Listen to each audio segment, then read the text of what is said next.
Chapter 1631. Boom boom boom. Deafening noises exploded one after another, fiercely reverberating in the sky. The sky full of saber light and sword shadows collided fiercely, collapsing one after another, turning into hundreds of millions of light fragments, sprinkling in the sky like raindrops. The violent and devastating shock waves, like circles of colorful ripples, spread in all directions. Within 100 miles, it was turbid chaos. A large area of the primitive forest was destroyed into ruins by the shock waves. A few thousand feet tall mountains were also shattered by the shock waves, collapsing into a pile of gravel and yellow soil. The first round of confrontation between the two sides only lasted for 2 breaths before it ended. Ji Tianqing and Ji Bai were shaken to the point that their bodies trembled, their faces were pale, and the corners of their mouths overflowed with blood. 10 Tribulation Realm black-clothed martial artists, plus a 4th layer Tribulation Realm 2-headed giant ape, the attack was fierce to the extreme. With their strength, it was impossible for them to resist head-on. Swish!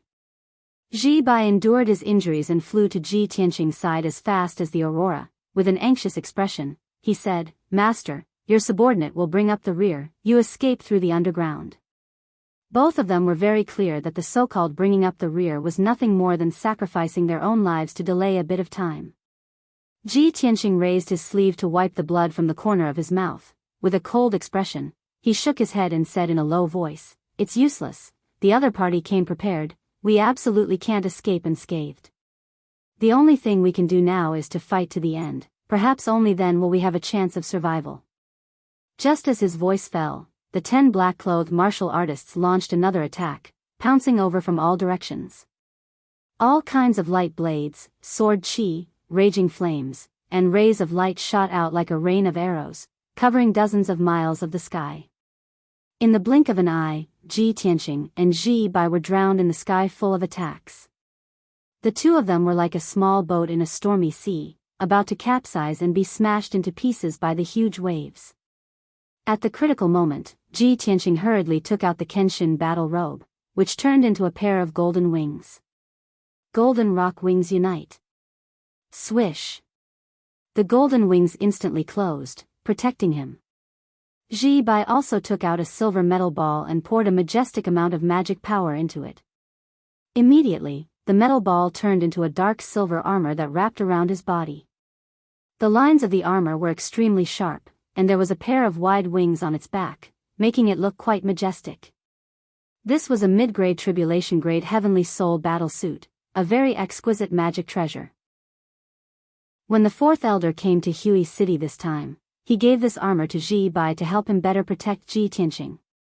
In the next moment, an earth-shattering spell attack fiercely bombarded Ji Tianqing and Ji Bai. Bang bang bang bang. A series of muffled explosions resounded through the sky. The saber light, the sword light, and the spell light all exploded, turning into a colorful torrent that spread in all directions. A moment later, the 5-colored torrent dissipated, and the sky regained its clarity. However, the sky was empty. Ji Tianqing and Ji Bai were nowhere to be seen. The 10 black-clothed martial artists all held swords and sabers, their eyes sharp as they searched around. The red-robed man stood on the shoulder of the 2-headed giant ape, watching the battle in the sky without making a move. He stared coldly at the ruins and ordered in a cold tone, "They are in the ruins, capture them for me." The 10 black-clothed martial artists received the order and immediately landed on the ruins and drilled into the ground. They soon found Ji Tianqing and Ji Bai buried in the ruins, lying motionless on the ground, as if they had fainted. 4 black-clothed martial artists went to capture them, while the other 6 remained vigilant. Seeing that the 4 black-clothed martial artists came to Ji Tianqing and Ji Bai's side, they were about to cast a spell to capture them.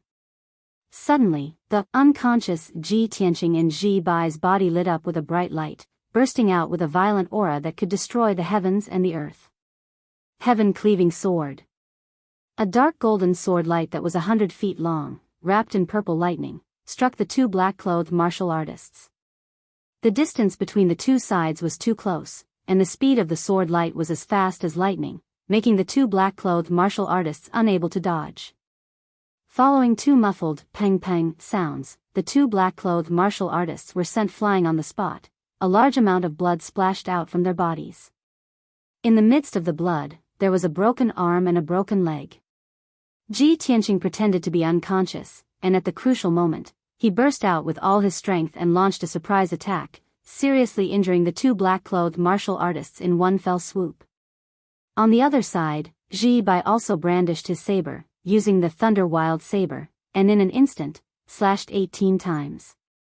The fate of the two black-clothed martial artists was even more miserable. Their bodies were cut into pieces by the 18 lightning-like saber lights, turning into a pile of minced meat and blood rain. After all, his strength was comparable to the black-clothed martial artists, and the power of his saber technique was more powerful. The sudden change caused the black-clothed martial artists' eyes to change, and they immediately brandished their sabers and swords to surround and attack. The red-robed man in the sky also had a burst of cold light in his eyes, and killing intent burst out from his body. Despicable little bastard, sinister and despicable. He gritted his teeth and cursed, and hurriedly ordered the black-clothed martial artists, "Don't let your guard down, no matter what, take down Ji Tianqing." Those black-clothed martial artists, previously, thought that this mission was very simple. With their Tribulation Realm powerhouses, assassinating an Essence Soul Realm martial artist was as easy as flipping their hands. But now, they had seen Ji Tianqing's methods, and no longer dared to be careless, and launched a fierce attack with all their strength. Both sides fought fiercely in the sky again. The two black-clothed martial artists, whose bodies were destroyed, were only left with their essence souls, and quickly escaped. The other two black-clothed martial artists, who were missing an arm and a leg, endured their injuries, and attacked Ji Tianqing and Ji Bai without caring about their own safety. Ding ding ding. Peng peng peng peng. Both sides used their unique skills, and fiercely clashed in the sky, causing a series of explosions. 5 colored streams of light covered the sky, enveloping a radius of 100 miles. Everyone's figures constantly flickered, appearing and disappearing in the sky. In the beginning, Ji Bai protected Ji Tianqing with all his strength, helping him block countless attacks. After fighting for a while, Ji Bai began to be injured, and his injuries continued to worsen, and he was beaten to the point of retreating. He could not even protect himself, but he still risked his life to protect Ji Tianqing. After a short 100 breaths of time, he was covered in blood, and his black robe was full of cracks and wounds. The black-clothed martial artists knew that he was the most difficult to deal with, and as long as they dealt with him, killing Ji Tianqing would be as easy as flipping their hands. Therefore, 5 black-clothed martial artists joined forces to besiege Ji Bai, forcing him to constantly retreat, farther and farther away from Ji Tianqing. The other 3 black-clothed martial artists surrounded Ji Tianqing, and continued to besiege him. Ji Tianqing's situation also became precarious, and he could lose his life at any time. After exchanging hundreds of blows, his hair was disheveled, his white robe was stained with blood, and his body was covered in wounds. Fortunately, Kenshin's battle robe protected him, and helped him block several fatal attacks. Chapter 1632. Ji Tianqing was at the 7th level of the primordial spirit realm and had mastered many powerful techniques. He was not afraid of any genius or expert below the tribulation passing realm. He could defeat them all. However, the 3 black-clothed cultivators attacking him were all 3rd and 4th level tribulation passing realm martial monarchs. Their strength was much higher than his. They could completely crush him. There was a gap of a whole realm between them. There was no way he could escape, let alone turn the tables. If he had not cultivated the galaxy body tempering art and had a strong physical body, he would have been killed several times over. At this moment, he yearned for powerful strength. If he could break through to the tribulation passing realm, even if he was only at the 1st level, he would not be in such a sorry state. This battle was undoubtedly the most dangerous battle he had had in recent years. His chest, back, shoulders, and legs were covered with wounds so deep that his bones could be seen. Warm blood gushed out from the wounds, drenching his white robe and making him look particularly ferocious. His long hair was also messily draped over his shoulders, stained with blood. Piercing pain came from all over his body, tormenting his nerves. With his strong willpower, he stubbornly held on and clenched his teeth. He would not give up until the last moment. Boom! With a muffled explosion, a fist as large as a mountain hit him. Pfft! He spat out a mouthful of blood and was sent flying, crashing into the ruins 10 miles away. Another black-clothed cultivator rushed over, holding a long saber with both hands. He slashed out 100-meter-long saber light. At this critical moment, Ji Tianqing could not dodge. He could only wave the burial of heaven to block the attack. Questioning heaven with horizontal sword. Boom! The saber light that could split heaven and earth shattered the 100-meter-long sword light and hit him. With a muffled sound, he fell from the sky and smashed into the ruins. A deep pit was formed in the ground, and dust flew everywhere. He was buried in the soil, and a heart-wrenching pain came from his body. It was as if all the bones in his body were shattered. 30 miles away, Ji Bai was surrounded by 5 black-clothed cultivators. His body was covered in blood and he was in an extremely sorry state. He was beaten back again and again, almost unable to fight back. By chance, he caught a glimpse of Ji Tianqing in the distance. Seeing that Ji Tianqing's injuries were severe and that he was about to die under the black-clothed martial artist's sword, he was so angry that his eyes nearly popped out of their sockets, turning blood red. No! He let out an earth-shattering roar, and his entire body ignited with dark red blood flames. His body suddenly expanded.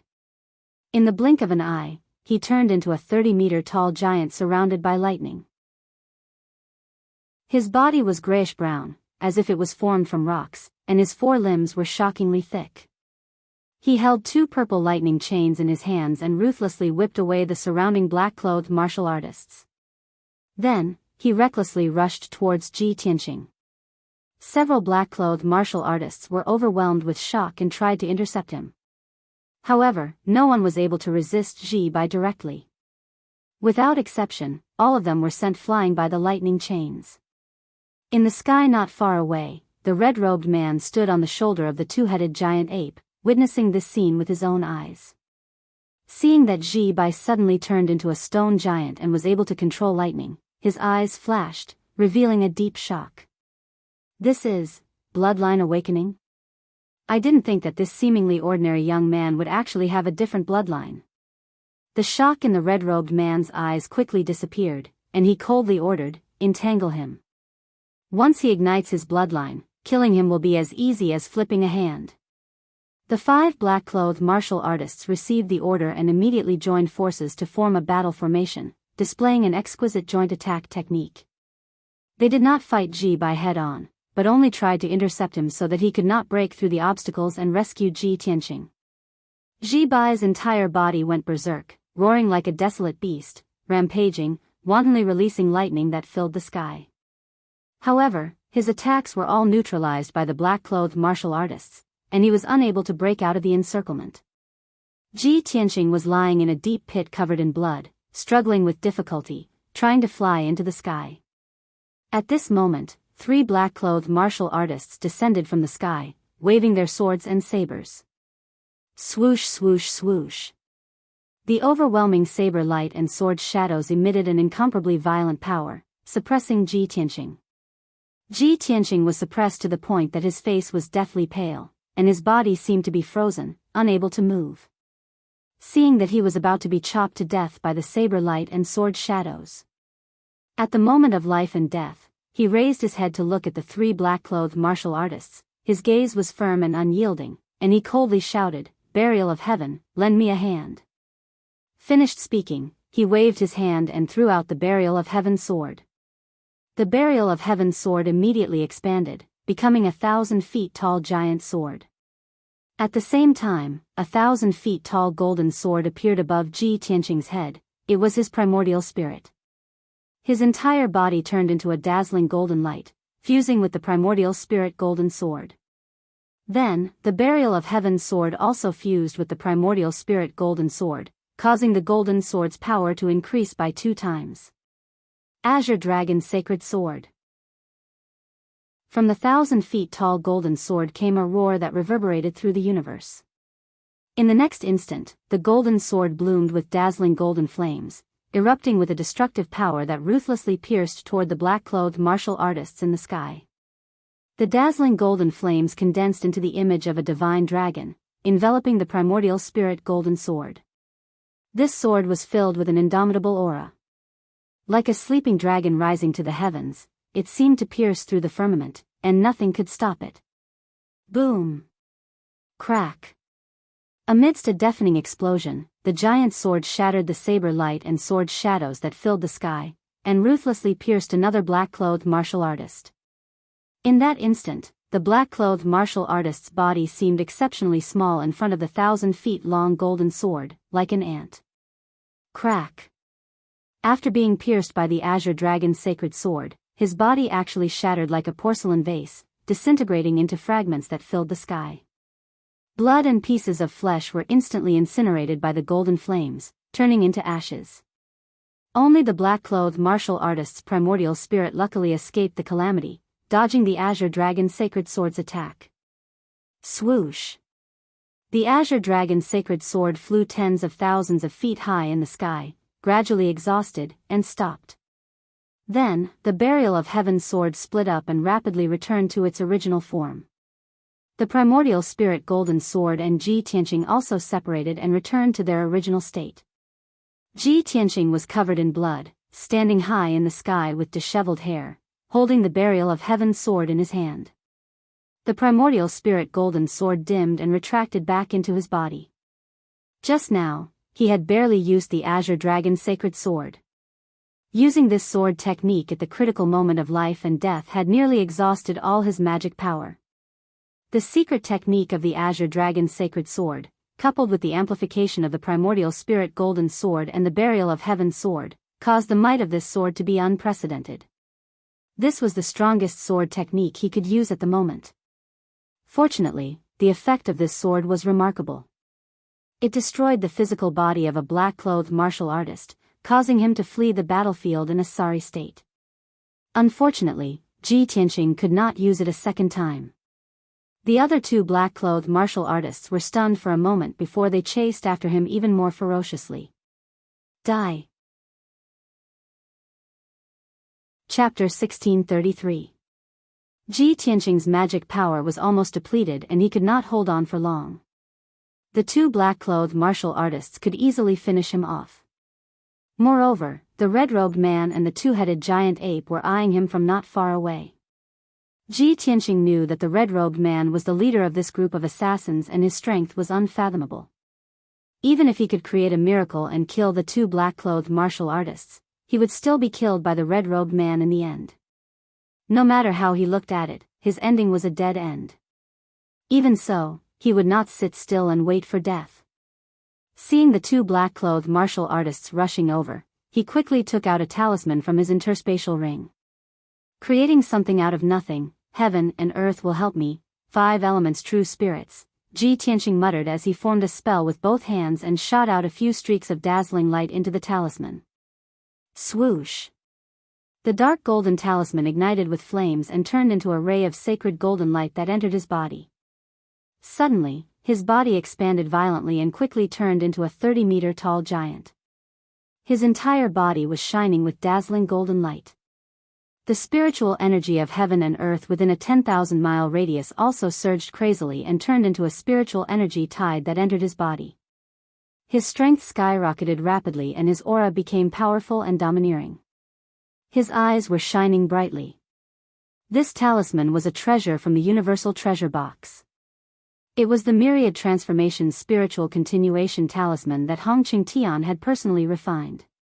Its effect was very mysterious.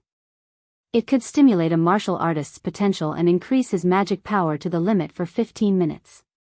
Just a moment ago, Ji Tianqing's magic power was empty and his spirit was dispirited. Now, he was full of energy and murderous intent. When the two black-clothed martial artists rushed over, he did not hesitate to wave the burial of heaven's sword and slashed out 7 streaks of dazzling sword light. 7 stars sword. 7 streaks of sword light that were hundreds of meters long collided with the attacks of the black-clothed martial artists and a series of loud noises exploded. The sword light shattered and the violent impact hit Ji Tianqing again and sent him flying. He fell into the boundless sea of clouds and flew backward for over 10 miles before he finally stopped. Cough cough. The injuries to his internal organs were even more severe. His back was hunched, and his face was pale as he coughed up blood. The two black-clothed martial artists did not give up. They rushed over at the speed of light and once again brandished their swords. Swish. Swish. More than 30 sharp sword lights came from all directions, cutting off all of Ji Tianqing's escape routes. Ji Tianqing could only close his wings to protect himself. Bang bang bang bang. More than 30 rays of sword light slashed the golden wings one after another, resulting in a deafening explosion. Ji Tianqing was sent flying again. He fell straight down from the sky and crashed into a 3,000-meter tall mountain with a loud bang. Half of the mountain was smashed, sending dust and gravel into the air. The power of the golden wings was finally exhausted. They became dim and retracted back into Ji Tianqing's body. Without the protection of the Kenshin battle robe, Ji Tianqing's situation became even more precarious. However, the two black-clothed cultivators were even more ferocious. They gave chase with surging killing chi. Swish. Swish. Swish. Both of them brandished their swords and slashed out more than 40 sword lights, enveloping Ji Tianqing. Ji Tianqing had just climbed out of the ruins when he was enveloped by the sword lights. At this moment, he no longer had any trump cards that could resist the sword lights. He was about to be hit by the sword lights. Even if he did not die, his body would be destroyed. At this critical moment, an icy blue dazzling light suddenly lit up in the ruins beside him. Swish. The icy blue dazzling light rushed into the sky and bloomed above Ji Tianqing's head. It formed a light shield with a radius of 10,000 zhang, like an icy blue umbrella. Bang bang bang. More than 40 sword lights slashed the icy blue light shield, producing a deafening sound. The icy blue light shield shook violently, but it did not shatter.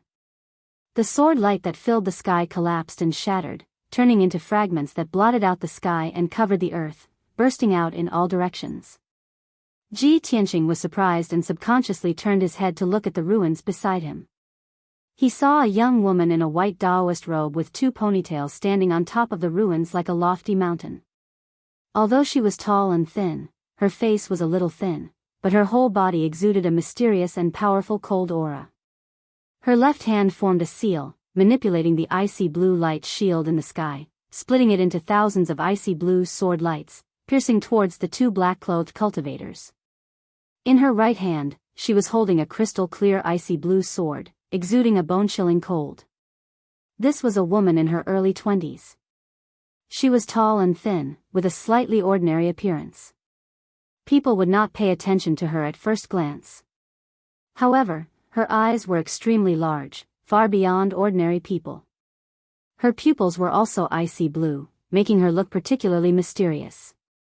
When Ji Tianqing looked at her, her eyes were focused on the sky, expressionless as she chased after the black-clothed cultivators. She did not look back, and said to Ji Tianqing through telepathy, "Master, please leave this place quickly. Leave this place to me and Ji Bai." Her voice was crisp and clean, containing a decisive and capable temperament.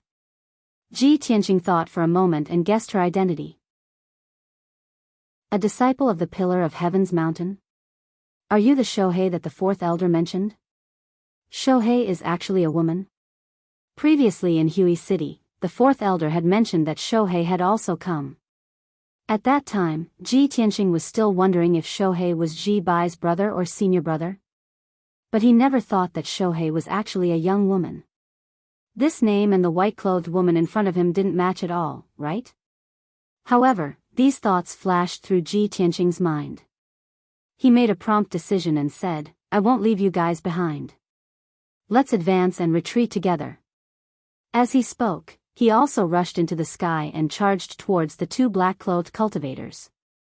The two black-clothed cultivators were stabbed by thousands of icy blue sword lights until they were dripping with blood, their bodies riddled with wounds. At this moment, Shohei was still casting spells. She controlled thousands of icy blue light blades to form an icy blue hurricane that strangled the two black-clothed cultivators. Ji Tianqing took the opportunity to charge over. He opened the third eye on his forehead and released endless lightning. Boom! The destructive purple divine lightning condensed into a pillar of lightning and fiercely struck a black-clothed cultivator. The black-clothed cultivator was already heavily injured, and after being struck by the divine lightning pillar, his body collapsed on the spot, turning into countless pieces of pitch-black charcoal. With his body destroyed, his primordial spirit flew out. However, he didn't dare to stay in the sky and fled in panic. Seeing this scene, Shohei turned her head and glanced at Ji Tianqing. A look of surprise flashed across her eyes. She had never thought that Ji Tianqing, who was only at the primordial soul realm, could control the power of divine lightning. No wonder Ji Bai is dead set on master and is extremely loyal. This thought flashed through her mind as she continued to control thousands of icy blue light blades to kill the other black-clothed cultivator. The black-clothed cultivator fell into the icy blue hurricane and didn't last long before his body was minced into pieces. Even his primordial spirit was injured by Shohei and fled miserably. Ji Tianqing's crisis was temporarily resolved. Chapter 1634. Swoosh. Shohei waved his hand and retracted the thousands of ice blue light blades in the sky. The light blades that filled the sky gathered in her hand and condensed into a palm-sized sword sheath. The sword sheath was ice blue in color. It was more than 3 feet long and more than a palm wide. The shape was very simple and elegant. The surface was engraved with mysterious patterns and words, and the edges were inlaid with dark golden jade. Clang! Shohei held the ice blue sword and inserted it back into the sword sheath, emitting a crisp sound. Ji Tianqing stared at the sword sheath and sized it up a few times before he saw through it. The sword sheath was too wide, enough to place 2 swords side by side. Shohei carried the sword sheath on his back as if he was carrying an exquisite stool. However, this was not an ordinary sword sheath. It was also a mysterious magic treasure. The sword sheath could split into tens of thousands of light blades and form a powerful sword formation. Shohei's personality was cold and he did not say much. His figure flashed and rushed into the distance to rescue Ji Bai. Ji Tianqing hurriedly followed and took out 2 pills to take the opportunity to suppress his injuries. In the sky 50 miles away, Ji Bai was fighting with 5 black-clothed martial artists. His bloodline awakening had already ended. He had returned to his original appearance from the rock giant who controlled lightning. His black robe was tattered, his entire body was dripping with blood, and his hair was messy. His aura was very chaotic and his mana was very empty. He was already at the end of his rope and could faint at any time. The 5 black-clothed martial artists only suffered minor injuries. Their bodies were charred black by the lightning and they looked somewhat miserable. However, the 5 of them worked together to form a battle formation and firmly trapped Ji Bai. Ji Bai desperately rushed left and right, but he was still unable to break through the encirclement. Shohei and Ji Tianqing flew across the sky at lightning speed and quickly approached Ji Bai. However, the 2 of them had only flown 30 miles when they were stopped by the 2-headed giant ape. Roar! The 2-headed giant ape roared and waved its 4 arms with a murderous aura. It opened its bloody mouth and released a raging fire that covered the sky and earth. Swoosh swoosh swoosh. Instantly, a radius of 50 miles turned into a world of flames.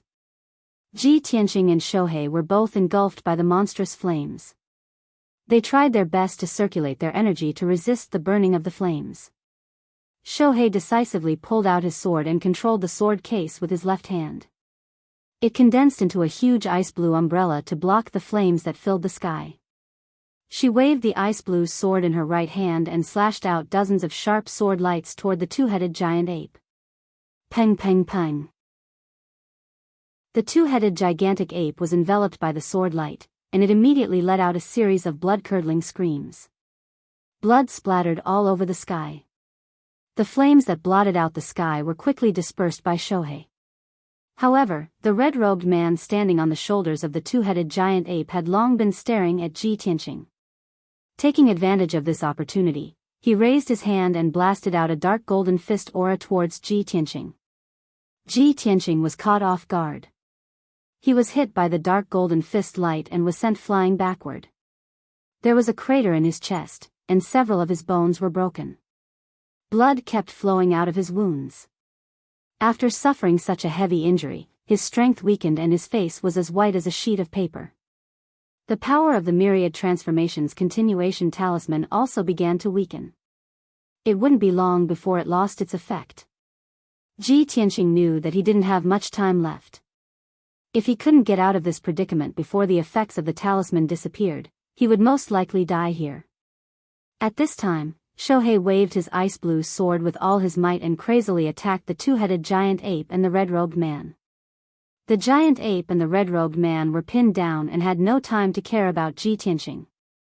Taking advantage of this opportunity, Ji Tianqing flew into the sky without hesitation and rushed towards Ji Bai. Shohei could only temporarily restrain the giant ape and the red-robed man. It was useless for him to help Shohei. It was impossible for him to defeat the other party. Rather than that, he might as well help Ji Bai out. Perhaps it would have a miraculous effect. Swoosh! Ji Tianqing endured his injuries and flew across the sky with the divine concealment step, arriving behind a black-clothed warrior. 5 black-clothed warriors formed a battle formation and attacked Ji Bai one after another. Ji Bai was beaten back and his injuries became more and more serious. Seeing this scene, Ji Tianqing's eyes flashed with a biting cold killing intent, and he brazenly used his ultimate skill. Heaven-splitting sword. He erupted with all his mana, holding the burial of Heaven's sword with both hands. He slashed at the black-clothed warrior with all his might. This sword strike converged the strength, essence, energy, and spirit of his entire lifetime. Moreover, it contained an all-conquering and violent will to destroy everything. That was the legendary sword intent. In the past, the burial of heaven had reminded Ji Tianqing that if he wanted to become a true sword expert, he had to fuse his will with his sword arts and produce his own sword intent. At this moment, Ji Tianqing was in a desperate situation. He was filled with grief and anger, and his killing intent soared to the sky. He had finally comprehended sword intent. Bang! The 300-meter-long dark golden sword, carrying purple divine lightning, fiercely slashed at the black-clothed warrior, exploding with an earth-shattering sound. The black-clothed warrior was caught off guard and was instantly drowned by the golden sword light. His body of flesh and blood was actually split in half by the sword, and then killed by the divine lightning, turning into pitch-black charcoal. The blood that splattered all over the sky was also dispersed by the divine lightning Zidian. A blazing white primordial spirit flew out from the golden sword light and fled into the distance in panic. The black-clothed warriors' joint attack formation was thus broken by Ji Tianqing. The remaining 4 black-clothed warriors were obviously shocked, and they looked at Ji Tianqing with vigilance. There were even 2 black-clothed warriors who were close to him, waving their swords and sabers to kill him. Ji Tianqing's attack succeeded, and he quickly retreated, using the divine concealment step, hiding in the sky. The 4 black-clothed warriors couldn't find him for a while, so they could only continue to besiege Ji Bai. However, they were even more vigilant and alert. As they besieged Ji Bai, they monitored the surrounding movements. Ji Tianqing wanted to use the same trick again, but it was almost impossible. Therefore, he patiently hid in the dark, looking for an opportunity to attack. After the 4 black-clothed warriors and Ji Bai fought for more than 30 moves, Ji Bai's injuries became more and more serious, and his body was also on the verge of collapse. Finally, Ji Tianqing seized the opportunity and decisively used his trump card. God-slaying spear. He raised his left arm, and an endless golden divine flame gushed out from his palm, condensing into a 3-meter-long golden divine spear, and fiercely pierced towards a black-clothed warrior. That black-clothed warrior and his companion were sprinting side by side, waving their swords at Ji Bai with all their might. This was the best opportunity that Ji Tianqing patiently waited for. Whoosh! The indestructible god-slaying spear instantly pierced through the first black-clothed warrior's magic power shield and leather armor. Immediately after, the second black-clothed warrior was also not spared, and was pierced through by the god-slaying spear. Bang! In the deafening loud noise, the god-slaying spear exploded. The earth-shattering golden divine flame rose up like a mushroom cloud. The two black-clothed warriors were destroyed by the god-slaying spear, and turned into pieces of flesh, scattering in the sky. Their primordial spirits were also heavily injured, and they flew into the sky in a daze, fleeing into the distance. Chapter 1635. Ji Bai's crisis was resolved. The remaining two black-clothed martial artists were unable to trap him at all. Of course, Ji Bai was also an arrow at the end of its flight. His fighting strength had sharply decreased, so it was impossible for him to kill the two black-clothed martial artists. As for Ji Tianqing, his Fa Li was already exhausted and he had used up all his trump cards. His body was rapidly shrinking and gradually returning to its original state. This was the effect of the 10,000 transformations continuation talisman was weakening and was about to lose its effect. Ji Bai, if you don't leave now, when will you? Ji Tianqing shouted as he waved the burial of heaven's sword and slashed out a few sword lights, blocking the two black-clothed martial artists. Ji Bai took the opportunity to escape and followed him into the sky, escaping in the direction of Sealed God Mountain. Of course, while escaping, Ji Bai did not forget to use his divine sense to shout to Shohei, junior sister, don't fight, find a chance to escape. Shohei was fighting with the two-headed giant ape and the red-robed man, trying her best to resist the attacks of the giant ape and the red-robed man. Her strength was comparable to the giant ape, slightly weaker than the red-robed man, so it was particularly strenuous for her to fight. Most of the time, she was passively defending and resisting. She was beaten to the point of retreating and had no chance to fight back. Her situation was very dangerous, and her body was covered in dark red blood with many injuries. Seeing Ji Tianqing and Ji Bai successfully escape, her eyes flashed with a touch of relief, and she replied with a sound transmission, Ji Bai, take master and retreat first, I will cover the rear. Ji Bai did not object and quickly followed Ji Tianqing. Now that he and Ji Tianqing were arrows at the end of their flight and had lost their fighting strength, Shohei could cover the rear. When the red-robed man saw that Ji Tianqing had escaped, he immediately flew into a rage, killing intent surging in his eyes. Damn little bastard, don't even think about escaping from me. The red-robed man shouted with a murderous aura. He rode the two-headed giant ape and chased after Ji Tianqing and Ji Bai. Roar! The two-headed giant ape also let out a furious roar, desperately flapping its flame wings, turning into a dark red stream of light, cutting through the sky. Damn it! We can't let him catch up to master. Shohei's expression changed, and he chased after him like a shadow. She controlled the sword case with her left hand and turned it into a sky full of sword lights to attack the two-headed giant ape. Her right hand waved the sword and attacked the red-robed man with all her might. In order to delay the two-headed giant ape and the red-robed man, she did not hesitate to consume a large amount of her magic power and used a powerful ultimate move. This move was indeed effective. The two-headed giant ape's speed was greatly reduced, and it was getting further and further away from Ji Tianqing. Ji Tianqing endured his injuries and summoned his Yuan Shen golden sword. He flew across the sky with the speed of light. In a short span of 100 breaths of time, he had brought Ji Bai and fled a few hundred miles away, escaping the pursuit of the two-headed giant ape. His strength was completely exhausted, his consciousness blurred, and he almost fainted.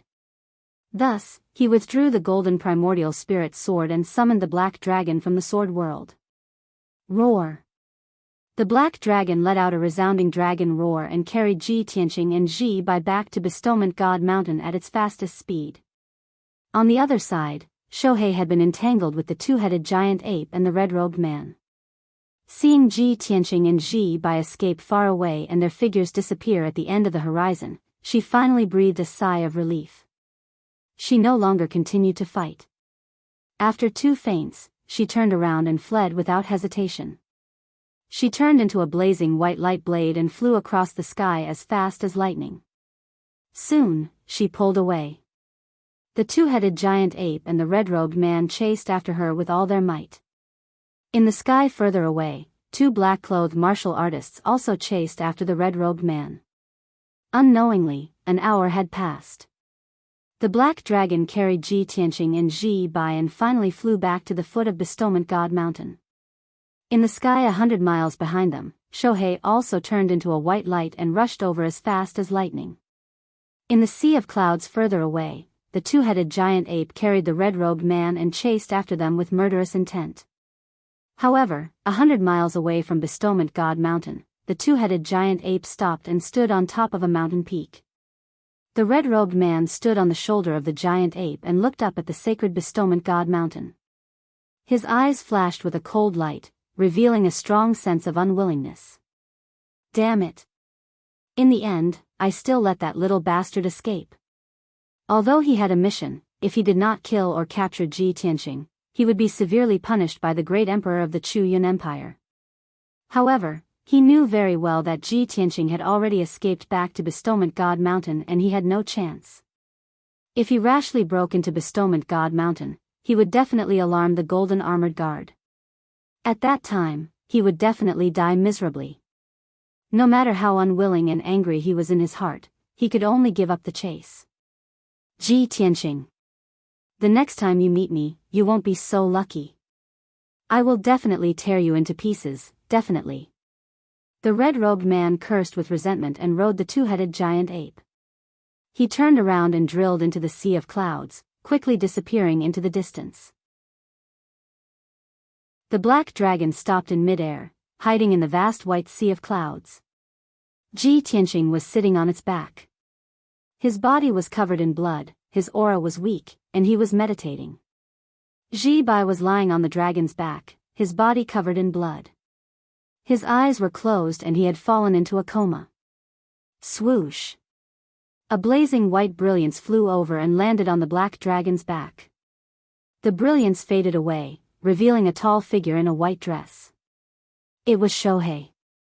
She glanced at the black dragon, and a strong sense of surprise flashed in her eyes. She almost couldn't help but scream. Of course, she recognized that this was a sacred black dragon, the legendary divine dragon.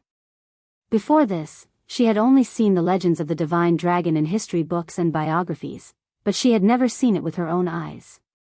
If she saw the divine dragon with her own eyes on another occasion, she would definitely be shocked and exclaim in surprise. But not now.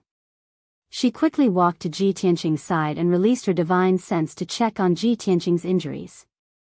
Seeing that Ji Tianqing was riddled with injuries, but they were all physical injuries and his primordial spirit was not seriously injured, she was finally relieved.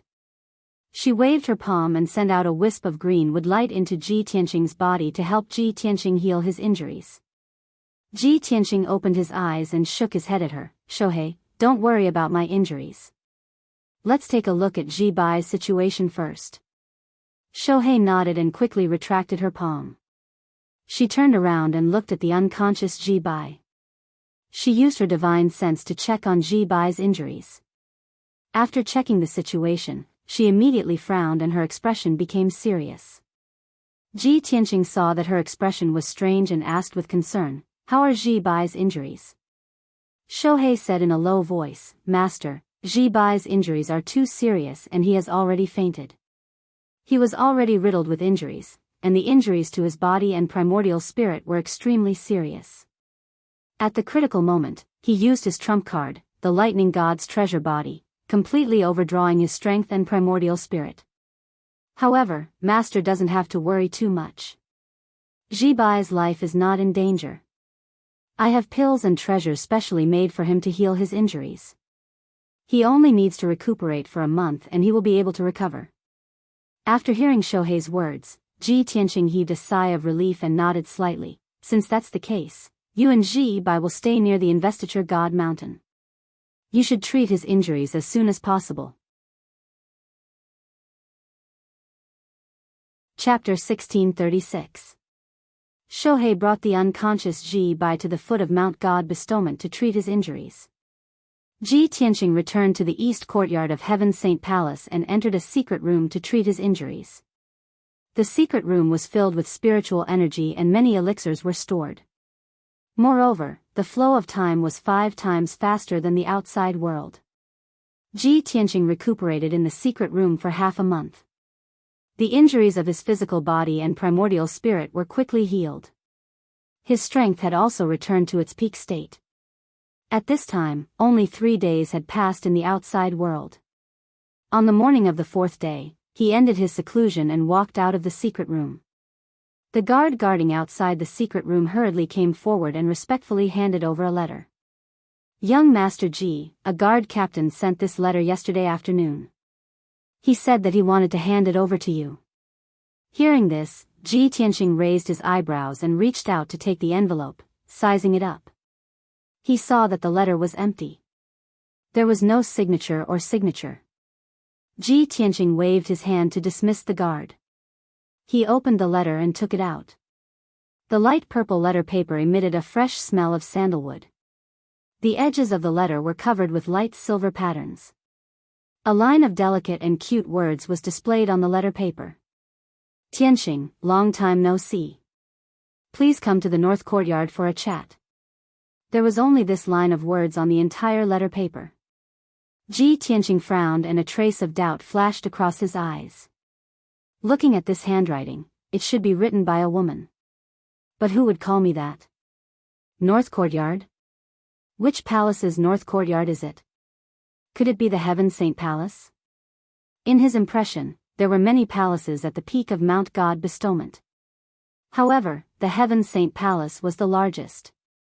It was divided into 4 courtyards, east, west, south, and north. Ordinary God's disciples and God's envoys could not enter the Heaven Saint Palace. Only the sons of God, and goddesses were qualified to live there. Thinking of this, Ji Tianqing's mind flashed and he immediately thought of a person. Jiao. That's right, every time she comes to the peak of Mount God Bestowment, she stays in the north courtyard. Moreover, when she left, she said that she would come back for the God Disciple assessment. Ji Tianqing put away the letter and walked out of the east courtyard, heading for the north courtyard. Half an hour later, he arrived at the gate of the northern courtyard. The 4 golden-armored guards guarding the 2 sides of the gate bowed respectfully when they saw him. Greetings, young Master Ji. Greetings, young Master Ji. His young highness has been waiting for a long time. One of the golden-armored guards had clearly been instructed by Jiao to lead the way for Ji Tianqing. Under the guidance of the guard, Ji Tianqing passed through the courtyard and a garden before entering the main hall of the northern courtyard. The spacious and bright main hall was the meeting hall of the northern courtyard. Next to it were the reception room and study room. Ji Tianqing sat in the main hall and waited while the golden-armored guard went to report the news. Not long after, the sound of footsteps came from the door. A man and a woman walked into the hall. Ji Tianqing quickly turned his head and looked at the entrance of the main hall. He saw who it was. The first person to enter the main hall was a little girl who was 1 meter tall and looked like she was carved out of jade. She was extremely cute and nimble. She was wearing a small red dress and had a pair of clear and flawless eyes. Her entire body was exuding an incomparably noble aura. Without a doubt, she was the little princess, Jiao. The person following behind Jiao was a tall and handsome young man. The young man wore a long golden robe with a golden dragon embroidered on his chest and sleeves. He also wore a luxurious golden crown on his head. He had long golden hair and a fair and handsome face. His blue eyes had a pair of golden pupils. This was a handsome and valiant noble young man. His every move showed that he was cultured and had a noble aura. Jiao had just entered the main hall. When she saw Ji Tianqing, a bright smile bloomed on her face and she waved happily to greet him. Tianqing, long time no see. Your name seems to have spread far and wide. As she spoke, Jiao blinked her big eyes and revealed a playful smile. Ji Tianqing smiled and nodded to greet her. He said, Princess Jiao, how have you been? You said that you would come back before the God Disciple assessment. I didn't expect that as a holy lady, you would go back on your words. Jiao stood in front of him and smiled awkwardly. She explained, I was delayed by something important. That's why I came back late. However, even if I came back late by more than a month, it wouldn't affect you. You still became the #1 God disciple. The two of them were like old friends who hadn't seen each other for many years. They chatted naturally and even joked with each other. The young man in the golden robe stood quietly behind Jiao and looked at Ji Tianqing calmly. He didn't say anything. After Ji Tianqing and Jiao exchanged greetings, he nodded to Ji Tianqing and said with a smile, Ji Tianqing, I've heard about you from Jiao. It's really better to meet you in person than to hear about you. Ji Tianqing looked at the young man in the golden robe and asked Jiao, Princess Jiao, this is... Jiao quickly pulled the young man's sleeve and introduced him with a smile. I was so focused on chatting with Tianqing that I almost forgot to introduce him to you. Tianqing, this is my 7th brother. He's one of the most outstanding people among my brothers. This time, when I returned to Mount God Bestowment, he specially came to help me complete the task. Ji Tianqing immediately understood the identity of the young man in the golden robe. He cupped his hands and said, It's the 7th Shensi. Nice to meet you. The 7th Shensi nodded with a smile and said, Don't be so polite. My surname is Taihao and my name is Yunqi. You can call me Brother Yunqi. Or you can call me Brother Yunqi like Jiao, or you can call me Brother Yunqi. Taihao Yunqi's manner of speech and demeanor were quite refined and elegant. It made people feel as if they were bathing in the spring breeze and would not feel bored at all. However, Ji Tianqing could feel that Taihao Yunqi only had a good temperament, but there was a sense of pride and arrogance in him. It was an innate sense of nobility and pride that came from the depths of his soul and was deeply ingrained. He would smile at people, and there was no sense of arrogance in his words. On the surface, he looked very kind. However, in the depths of his heart, he would never take ordinary people seriously. I'm the Shensi of God, and I've known Jiao for a long time. I've even become the first disciple of God. That's why Taihao Yunqi looks at me differently and is pleasant to me. If other disciples of God were here, I'm afraid he wouldn't even be interested in them. This thought flashed through Ji Tianqing's mind, and he carefully looked at Taihao Yunqi. He realized that Taihao Yunqi's strength was unfathomable, far beyond Ji Bai and Shou He. He was at least at the 5th level of the tribulation stage. Just as Ji Tianqing was pondering, Jiao and Taihao Yunqi had already taken their seats. Jiao looked at Ji Tianqing expectantly. Her eyes were shining as she quickly asked, Tianqing, I came back late and missed the Disciple of God assessment. Chapter 1637. Both Ji Tianqing and Taihao Yunqi were stunned by Jiao's words. Ji Tianqing smiled and shook his head. Your Highness Jiao, it's been almost 2 months. Let's not talk about it. Taihao Yunqi also revealed a smile and nodded in agreement. Jiao, didn't the Great Guardian report the situation to you? Why do you ask Ji Tianqing to tell you again?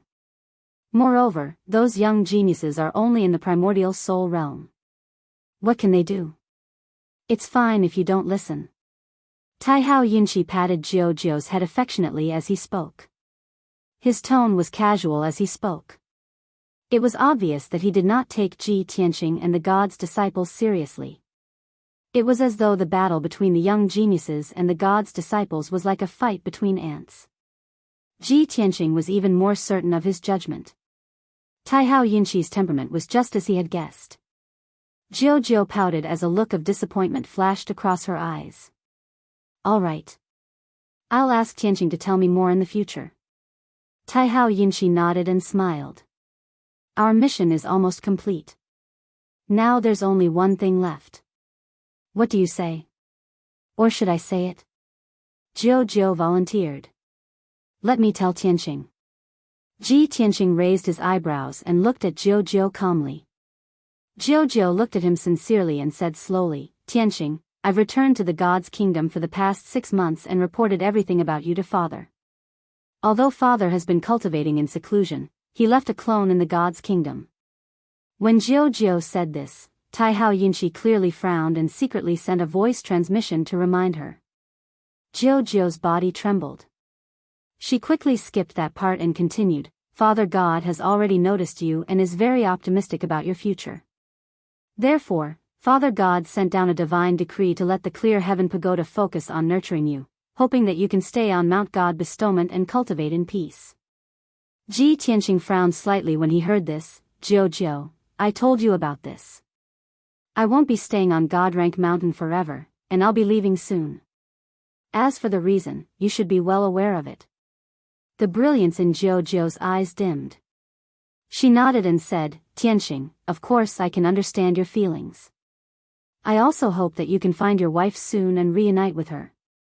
However, the father and I both hope that you can stay. I even discussed with Father God that after you find your wife, you can also bring her to Mount God bestowment. Father God will show mercy and let your wife become a God's disciple, so that you two can live together.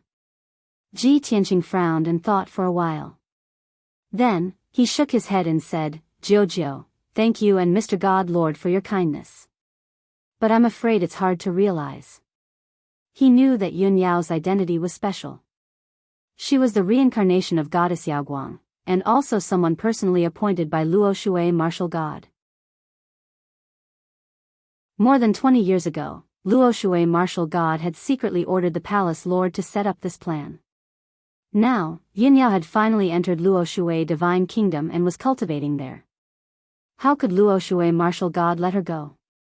Jiu's little face showed a trace of disappointment, and she was a little depressed.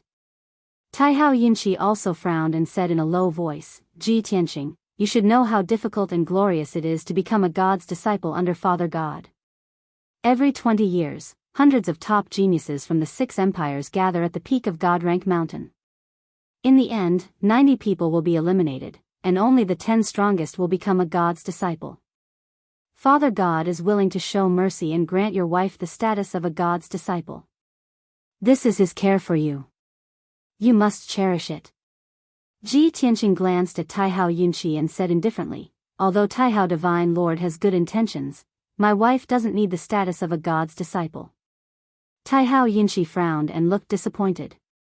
He sighed and said, Ji Tianqing, I've long heard that you are arrogant and unyielding, and your words and actions are unreasonably arrogant. I didn't expect it to be true. In addition, you are deeply in love with your wife. In the eyes of ordinary people, this is admirable and admirable. But in the eyes of us experts, it is extremely foolish. Taihao Yunqi showed a look of exasperation as he lectured Ji Tianqing in a serious tone. With your talent and the noble status of the Son of God, you will definitely become a martial expert in the future, and even a saint emperor. When that time comes, you can have any woman you want. Even if it is a beauty that can cause the downfall of a country, you can choose. As a genius martial artist, you should understand that only powerful martial strength is worth pursuing. As long as you have enough strength, power and beauty will be at your fingertips. When Jiu heard this, she vaguely felt that something was wrong and could not help but frown. Seventh brother, don't say any more. Let's listen to Tianqing's thoughts. Only then did Taihao Yunqi shut his mouth and looked at Ji Tianqing indifferently. Ji Tianqing glanced at him and said calmly, Brother Yunqi and I have different views. It's fine if you don't say anything. Taihao Yunqi immediately frowned, his face full of disappointment. Jiu hurriedly waved her small hand and tried to smooth things over. Seventh brother, Tianqing, let's not talk about this anymore. Let's talk about it later. After that, she looked at Ji Tianqing and said solemnly, Tianqing, before I came to Mount God bestowment, Father God gave me a mission. Father God wants to see you personally and has some questions to ask you. So, I hope you can come with us to the kingdom of God. Ji Tianqing raised his eyebrows and asked, how long will it take to go from here to the kingdom of God? Jiu answered truthfully, if it's fast, it'll take half a month. If it's slow, it'll take a month.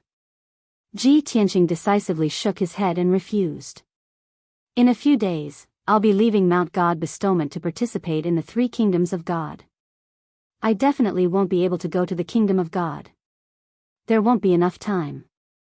Jiao smiled and hurriedly waved her hand. No, Tianxing, don't worry about this problem. The Three Kingdoms of God exchange has always been held in the ruins of God. There's a space-time passage in the Kingdoms of God that leads directly to the ruins of God. Come with us to the Kingdom of God.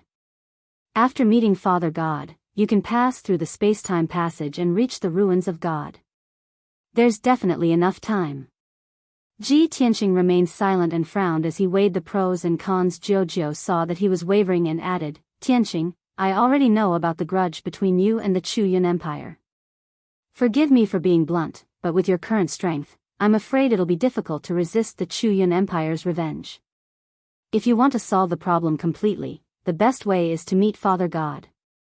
No matter how powerful the Chu Yun Empire is, they are still Father God's people and must obey Father God's orders. You should understand what I mean, right? Jiao's words hit the nail on the head. Tianxing immediately nodded and agreed. Chapter 1638. Seeing Tianxing agree, Jiao heaved a sigh of relief. This was one of the missions that Divine Lord Taihao had given her. She wanted to complete the mission and also let Tianxing meet Divine Lord Taihao. After all, only the Divine Sons, Divine Daughters, and the Divine Emperors of the 6 states had the right to meet the Divine Lord. It was a great honor for Tianxing to be summoned by the Divine Lord. She naturally hoped that Tianxing would receive this honor. Taihao Yinqi was not moved. His expression was calm, and he even felt that this was how it should be. In his opinion, if it were any other ordinary young genius, being summoned by the Divine Lord would be an honor that would be hard to come by in 3 lifetimes. No one could refuse such a lofty honor. But Taihao Yinqi did not know that Tianxing had only agreed to go to the Divine Nation because he wanted to resolve the matter of the Outcloud Empire. He did not care about honor or luck. In any case, he did not plan to stay on God's Sealing Mountain for long. In the future, he would eventually meet up with Yunyao. Tianxing waited in Heaven's Saint Palace for an entire day. After Jiao and Taihao Yinqi finished dealing with other matters, they set off with Tianxing the next morning. The 3 of them left God's Sealing Mountain together. Taihao Yinqi took out a silver flying ship and carried Tianxing and Jiao toward the north. This flying ship was a superior-grade tribulation magic treasure. It flew extremely quickly, like a bolt of lightning streaking across the sky. Taihao Yinqi steered the flying ship while Tianxing and Jiao stayed in the ship and chatted idly. After a day, the 2 of them had finished talking about everything they could talk about. Thus, Tianxing silently meditated and cultivated while Jiao returned to her room to sleep. About 5 days later, the flying ship arrived at the depths of a vast ice plain and began to fly high into the sky. Tianxing could vaguely sense that the flying ship continued to ascend, passing through layers of clouds and reaching a height of 30,000 feet above the ground. This was the Heavenly Dipper energy layer, and the sky was filled with violent winds and astral fire. Ordinary primordial spirit experts would not dare to stay in the Heavenly Dipper chi layer. If he stayed here for too long, his body would surely be minced into pieces by the heavenly winds, his soul core would be incinerated by the flames, and he would be obliterated in the end. Only tribulation transcendence experts could travel through the Heavenly Dipper chi layer. Outside the atmosphere of the Big Dipper, there was a dark and boundless void. The void was cold and gloomy. It was a complete vacuum. There was not a trace of air, nor was there any heaven and earth spiritual chi. In the pitch-black void, there was a mysterious 5-colored vortex. The silver flying boat entered the vortex and flew quickly and silently as if it had entered a splendid tunnel. A few hours later, the flying boat finally flew out of the space-time tunnel and entered a colorful world. After finishing his cultivation, Tianxing walked out of the room and stood on the bow of the airboat. He looked ahead and surveyed his surroundings.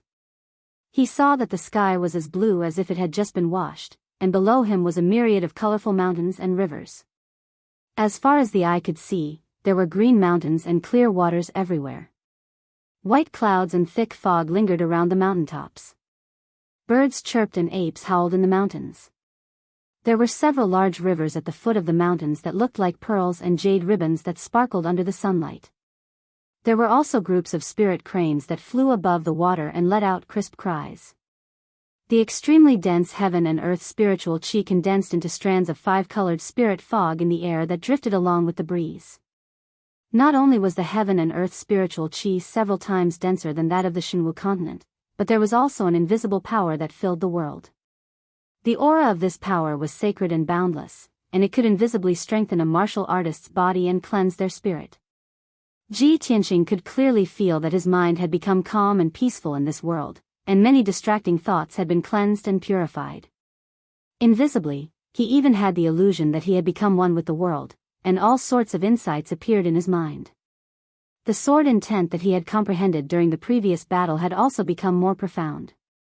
These various changes shocked Ji Tianqing and made him feel incredulous. Is this the legendary divine kingdom of Taihao? Sure enough, there's an invisible divine power enveloping this place. It's worthy of being called a holy land of the martial Tao. It's no wonder that the young geniuses of the Six Nations dream of entering Mount God Seal and becoming an honorary disciple. Becoming a God disciple would have the opportunity to study in a divine kingdom or take up a position there.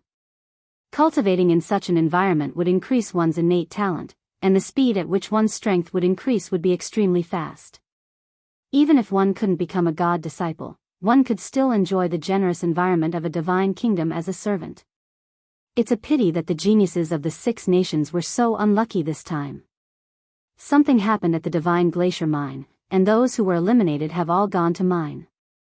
Just as Ji Tianqing was silently sighing, an area that flickered with golden light appeared at the end of the horizon in front of him.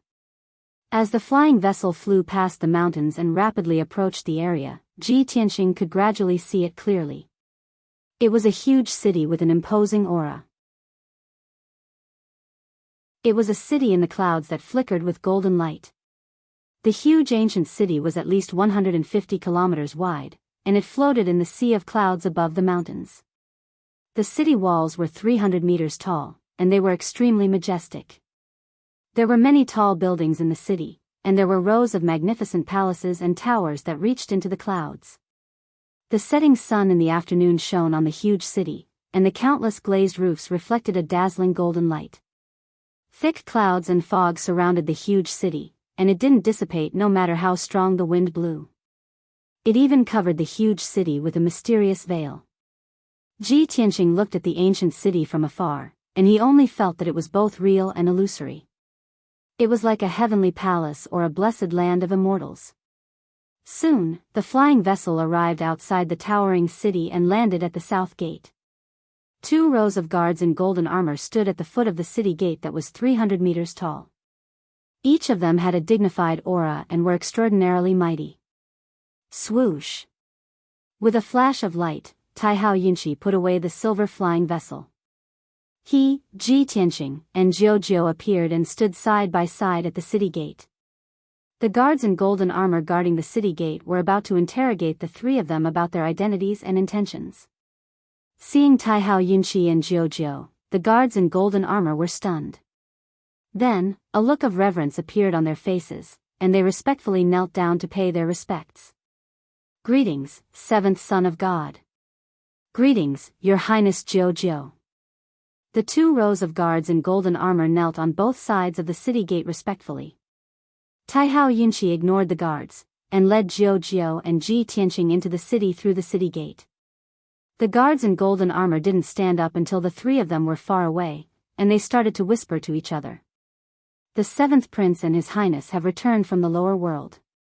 Why did they bring back a young man? I heard that the 7th Prince and His Highness went to Mount God Ceiling. That young man should be a disciple of Mount God Ceiling, right? It shouldn't be. The 7th Prince and His Highness personally escorted him to the Holy Nation? No disciple of God would receive such treatment. That white-robed young man must be extraordinary. There must be something special about him. Chapter 1639. Ji Tianqing, Jiao, and Taihao Yinshi walked side by side on the wide jade road. This straight and wide road led from the southern city gate to the plaza in the center of the city. After passing through the plaza in the center of the city, they continued to walk toward the northern district, where they saw an exceptionally sacred and magnificent palace complex. This was Taihao Palace. There were very few pedestrians on the Jade Road, and the ground was very clean and tidy. Many statues and stone tablets were erected on both sides of the road. Streets and alleys crisscrossed through the city. Rows of tall buildings and pagodas, as well as many exquisite palaces, were arranged in neat rows, making for a very grand sight. As the three walked, Jiao explained the situation of Taihao Kingdom to Ji Tianqing. This is Taihao City. 60% of the entire kingdom's martial artists are gathered here, and there are close to 6 million people. There are many spirit veins and precious lands outside the city, and there are many villages and tribes scattered around. Many rare races live here. Although it's called a kingdom, it's actually a small world. It's a secret realm that has existed since ancient times, and it's connected to Shenwu continent. Ji Tianqing nodded and asked doubtfully, along the way, I saw that most of the commoners in the city are at least at the primordial spirit realm, and there are almost no ordinary people. Are the 5 million martial artists in the city all geniuses and powerhouses selected from the 6 great empires? Jiao shook her head and explained, not all of them, except for a few who came from the lower realms. Most of them are originally citizens of the kingdom. Ji Tianqing was surprised and asked in disbelief, the natives here actually have such powerful martial talent, and all of them can reach the primordial spirit realm? Jiao revealed a proud expression and nodded. Although not all of them can reach the primordial spirit realm, they are close. After all, this is Father's kingdom. It has the most abundant cultivation resources in the world, and it's also protected by Father's divine power. Not to mention humans, even a bird or a demon beast can become an essence soul realm demon supremacy after a few hundred years of nourishment from divine power. Ji Tianqing nodded and said with some emotion, it's truly blessed by the heavens. As expected of a kingdom, it's a miracle. By the way, why are there so many rare races living in the villages and tribes outside of Taihao City? Jiao thought for a moment and explained, it's said that in ancient times, there were tens of thousands of races on the continent. However, after a huge calamity and upheaval, many races perished. By the time Father took control of Taihao's kingdom, the various races were on the verge of extinction. Father was merciful, and he could not bear to see the ancient times, so he brought some races that were on the verge of extinction to the kingdom. After tens of thousands of years of reproduction, the races that were about to disappear are now thriving again. Ji Tianqing nodded again and smiled. Divine Lord Taihao, this is a good move. God by God. By God by Jiao. By Jiao by God. The was. The two of them chatted as they walked. Before they knew it, they had passed through the northern city district and arrived at the gates of the vast divine palace. Only at close range did Ji Tianqing truly realize how majestic and divine Taihao Divine Palace was. 2 lifelike golden dragons were carved on the 1,000-foot-tall palace gates. The 4 golden words Taihao Divine Palace were carved on the lintel, exuding the domineering aura of a sovereign who looked down on the world. Below the palace gates, the divine palace guards wore golden armor. They all had sabers at their waists and golden halberds in their hands. The insignia of Taihao Divine Kingdom was embroidered on their chests. When Ji Tianqing's group of 3 stepped through the palace gates, the guards on both sides knelt down and bowed, their postures extremely respectful and pious. After entering the divine palace, Taihao Yinshi parted ways with Ji Tianqing and Jiao. He left alone to report to God Lord Taihao and take care of some matters. Jiao led Ji Tianqing through the majestic palaces and into a palace called Rui. This resplendent palace was Jiao's personal residence. It was her personal residence. Inside and outside the palace, there were more than 100 golden armored guards and more than 100 maids and divine servants. Jiao settled Ji Tianqing in a guest room on the first floor, not far from the guest hall. Ji Tianqing meditated in the room and waited patiently for an entire afternoon. Only when night fell did Jiao come to find him. Tianqing, I just reported to God Father. I will now take you to see him. Okay, thank you for your trouble. Ji Tianqing nodded and followed her out of the room. A few moments later, Jiao led him deep into the palace and into a bright and spacious study. The study was rather large and luxuriously decorated. It was a dazzling sight of gold everywhere. Under the northern wall, there was a large purple jade desk and a large purple jade throne inlaid with gems. On the desk were several ancient texts, a bronze incense burner, and a mysterious black stone half the height of a person. The black stone was oval-shaped and made of an unknown material. It flickered with white light and its use was unknown. Ji Tianqing looked around and saw that there was only him and Jiao in the study. He asked, Jiao, aren't you taking me to see the Divine Master? Why are you in the study? Jiao chuckled, Tianqing, don't worry. Godfather is always in seclusion. Even I can't see his real body. Usually, when I report to Godfather, I communicate with him through the divine stone. With that, she formed a spell with both hands and shot out a dazzling white light into the mysterious black stone on the desk. Swoosh! The mysterious black stone lit up with a dazzling white light and condensed into a tall and mighty figure. This was a middle-aged man wearing a golden robe. He was tall and sturdy and had a dignified face. His clothes were simple and plain, but his thick eyebrows revealed a domineering aura. His deep eyes contained wisdom that could see through everything. Ji Tianqing recognized him at a glance. This white-robed man was martial god Taihao. Of course, this was only the projection of martial god Taihao's clone. Jiao looked at martial god Taihao with a smile. She bowed and reported, Godfather, Jiao has brought Tianqing here. Martial god Taihao looked at her kindly and waved his hand, Jiao, you can leave now. Don't let anyone come close. Godfather has something to talk to him alone. Jiao was startled. She pointed at the tip of her nose and pouted, Godfather, even I can't listen? Of course. Martial god Taihao nodded slightly. His tone was kind but contained an unquestionable authority. Jiao pouted and nodded, all right, Jiao will leave now. With that, she quickly left the study and cast a spell to activate the defensive formation of the study.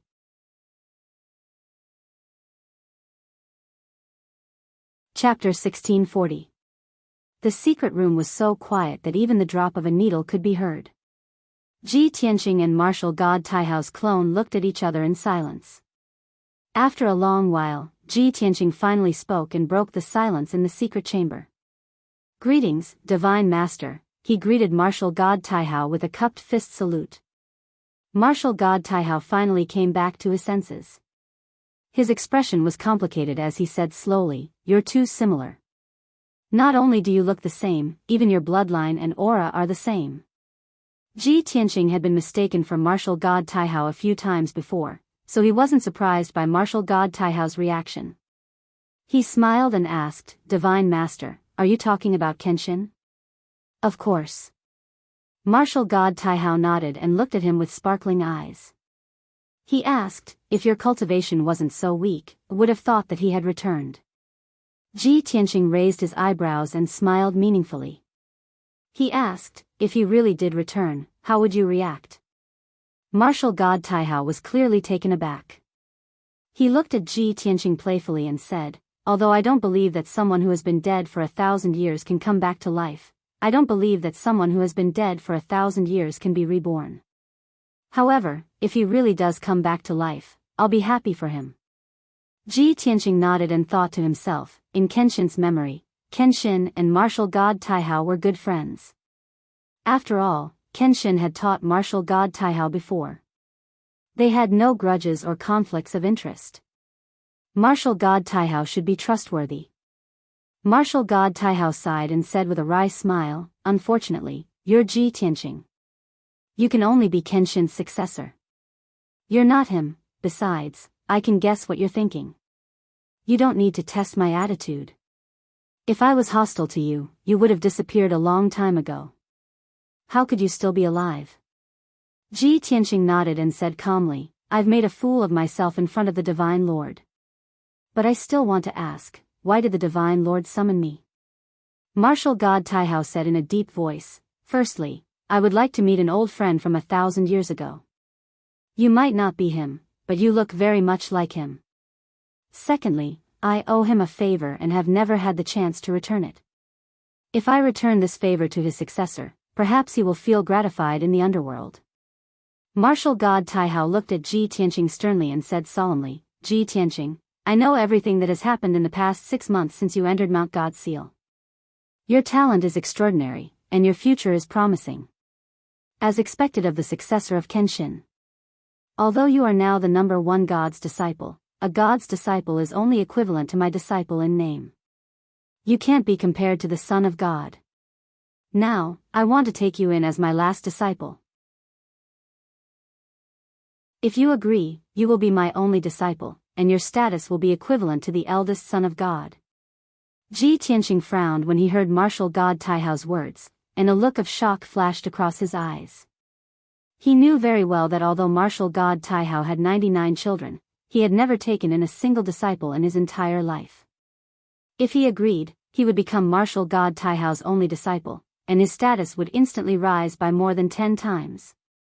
Martial God Taihao's last disciple would definitely be one of the most respected figures in the Taihao kingdom. Even in the entire Shenwu continent, he would be one of the most respected figures in the world. If Ji Tianqing agreed, then he would have a meteoric rise, reaching the heavens in a single bound. From then on, he would be able to reside in the Taihao kingdom and enjoy the best treatment and cultivation resources. With Martial God Taihao as his backer, almost no one would be able to threaten him. However, Ji Tianqing still shook his head and refused after weighing the pros and cons for a moment. Lord Deity, Kenshin gave you pointers in the past, but unfortunately, he left this continent before you could return the favor. This matter caused you to feel regret in your heart. Now, you want to return this favor to me. I can understand your feelings, and I am very grateful for your decision. However, I am very sorry that I cannot agree to it. Ji Tianqing's tone was very calm, but it was also very stubborn and resolute. Martial God Taihao frowned and revealed a look of disbelief. He asked, Ji Tianqing, have you really thought it through? You actually rejected me so straightforwardly? I know that your current situation is very bad. Not only are you enemies with the Outcloud Empire, but you are also being targeted by the powerhouses of the Ghost Clan. If you agree to this matter and become my last disciple, all of your problems will be easily solved. Ji Tianqing shook his head and smiled. A treasured sword's edge is sharpened, and the fragrance of plum blossoms comes from the bitter cold. Back then, Kenshin roamed the Shenwu continent and slaughtered his way from the west to the east. In a short 30 years, he became a saint. What he relied on was not the protection of powerhouses, but the sword in his hand and his tenacious heart. As Kenshin's successor, I naturally want to imitate him. No matter what difficulties or dangers I face, I will solve them myself. Martial God Taihao listened quietly and stared at him in silence for a long time. After about 10 breaths of time, Martial God Taihao revealed a gentle smile and nodded. You really are too much like him.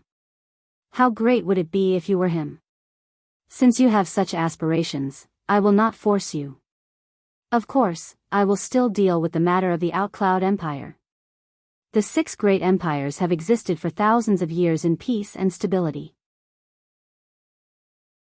I will not allow anyone to break this balance and cause chaos in the divine kingdoms. Ji Tianqing nodded in agreement and asked, since the Lord Deity already understands the cause of this matter, how will you deal with it? Martial God Taihao said in a dignified tone, the current chaotic situation was caused by Emperor Outcloud's greed. If he had not been so greedy, why would he have fallen into your trap and given up on the Outcloud Empire? I have already ordered the eldest son to lead the Divine Might Legion to the Outcloud Empire to capture Emperor Outcloud. He will be suppressed in the Divine Kingdom's endless black prison and suffer for 100 years. Ji Tianqing said calmly, Emperor Outcloud made a grave mistake and committed such a sin. The Lord Deity is only imprisoning him in the prison for 100 years. You are truly merciful. Martial God Taihao glanced at him and smiled. Ji Tianqing, you probably don't know about the endless black prison. Ask Jiao when you have the chance. In addition, the great Emperor Chu Yun was once my disciple and a rare martial sage expert. I can't kill him because of this, can I? Letting him reflect in the endless black prison for 100 years is already a severe punishment. Ji Tianqing saw that martial god Taihao had made up his mind and did not say anything else. He naturally hoped that martial god Taihao would give the order to kill Emperor Outcloud to prevent future troubles. However, this was not realistic. There were only a dozen martial saints in the entire divine kingdom. Killing one meant one less. Chapter 1641. Martial god Taihao had already concluded what would happen to great Emperor Chu Yun, so Ji Tianqing could not say anything. He thought to himself that he might become a martial saint in 100 years. By then, even if great Emperor Chu Yun wanted to take revenge on him, he would not be afraid. He thought for a while and thought of another question. He asked, Divine Master, great Emperor Chu Yun will be locked in the boundless dark prison to reflect on his actions for 100 years. What about the Chu Yun Empire? Without a martial saint, there will be more chaos. Martial god Taihao smiled and said confidently, I have already made arrangements for this. You don't have to worry. The first divine son's strength and experience have been honed. He can take on a heavy responsibility. In the next 100 years, the first divine son will temporarily take over the position of divine emperor and control the entire Chu Yun Empire. Ji Tianqing was relieved. He stopped asking about the Chu Yun Empire and changed the topic. Divine Master, you mentioned the ghost race just now. I believe you know about the Glacier Divine Mine, right? Martial god Taihao nodded slightly and said calmly, for nearly 10,000 years, the ghost race has been holed up in the North Underworld Mountain. They have never shown themselves and outsiders have not been able to enter. The ghost race has not been active on the continent for so long that the other races have almost forgotten about their existence. I did not expect them to leave the North Underworld Mountain and go to the Glacier Divine Mine to cause trouble and kill so many miners. Fortunately, you disguised yourself as a divine servant and took care of the two ghost race that caused the disaster. You also chased away the demon king hiding in the glacier. Otherwise, the trouble in the Glacier Divine Mine would have lasted for a few more months until the second divine son personally went to investigate. Ji Tianqing's body shook. His eyes were filled with shock. Divine Master, you even know that I disguised myself as a divine servant and secretly killed the two blood gods? He thought that he had done it secretly. He did not expect martial god Taihao to expose him. Only now did he believe that martial god Taihao was like the eye of a god. He looked down on his territory and could see through everything. Martial god Taihao smiled and said in a dignified tone, in my territory, as long as I want to know, I will know. The Cold Ice Martial Lord, who was in charge of the Glacier Divine Mine, deliberately concealed the news. He could not deal with the disaster in time and did not report it in time. This god has already given the order to punish him severely. That devil monarch of the ghost race hiding in the Arctic abyss had long fled upon hearing the news. Now, the Glacier Divine Mine has returned to normal.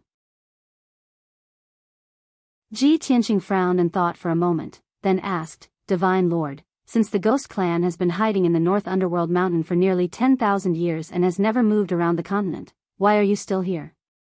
Why did they leave the North Underworld Mountain and run to the Glacier Divine Mine to cause trouble?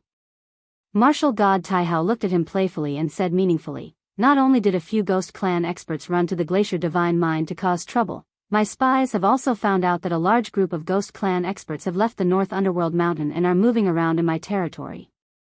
As for why they left North Underworld Mountain and started to move around the continent, you should know better than I do.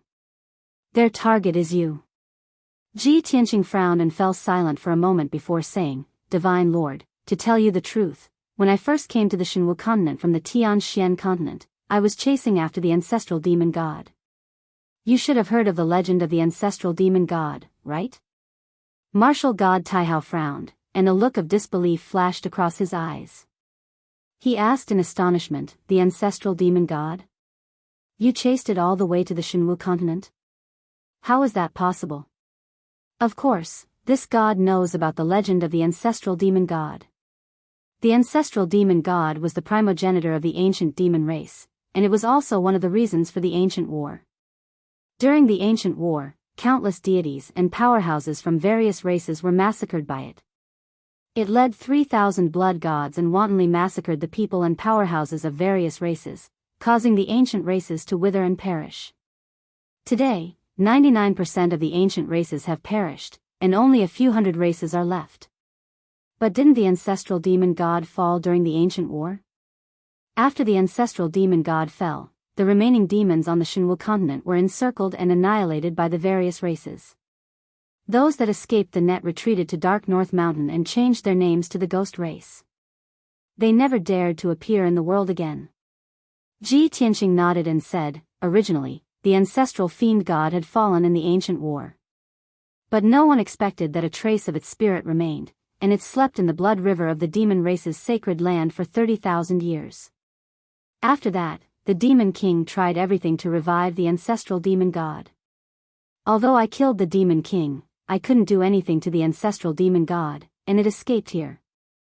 After listening to Ji Tianqing's explanation, martial god Taihao came to a realization and nodded. So that's how it is. A trace of the ancestral demon god's spirit was not destroyed, and it slept for 30,000 years before being reborn. This is simply inconceivable. When he thought of this, martial god Taihao looked deeply at Ji Tianqing, and a thought flashed through his mind like lightning. The ancestral demon god managed to preserve a trace of its spirit and was reborn after 30,000 years. Kenshin was revered as the king of gods back then. Did he really fall? Will he be like the ancestral demon god and be reborn after 1,000 years? Just as martial god Taihao was deep in thought, Ji Tianqing spoke. God Lord, the ancestral demon god has most likely fled back to Dark North Mountain. It must be conserving its strength and quickly recovering its vitality. Once it recovers, it will definitely lead all the demons to sweep through the Jianghu continent and cause another bloody catastrophe. I suggest that you act as soon as possible and kill it before it recovers. Otherwise, it will be too late to act when it matures in the future. Martial god Taihao nodded and said solemnly, Ji Tianqing, I will seriously consider your suggestion. I will also send the Shenwei Legion to clean up the ghosts that have intruded into my territory. However, Dark North Mountain has been a forbidden area since ancient times, and it is extremely dangerous. Even my Shenwei Legion will find it difficult to enter that forbidden area, and it will be even more impossible to wipe out all the ghosts. Also, I am currently in seclusion to comprehend the divine art. I will not be able to come out for a while, and I will not be able to act personally. Ji Tianqing immediately understood what martial god Taihao meant and could not help but frown. Martial god Taihao is currently in seclusion. A martial god like him can stay in seclusion for decades or even centuries. He cannot personally deal with the ancestral demon god, and the Shenwei Legion cannot attack Dark North Mountain. The only thing he can do is kill all the demons that enter the territories of the 6 nations, but this will not affect the foundation of the demons.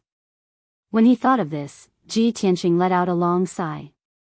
I can only hope that the ancestral demon god will not recover its peak strength within 100 years, and it will not attack Dark North Mountain.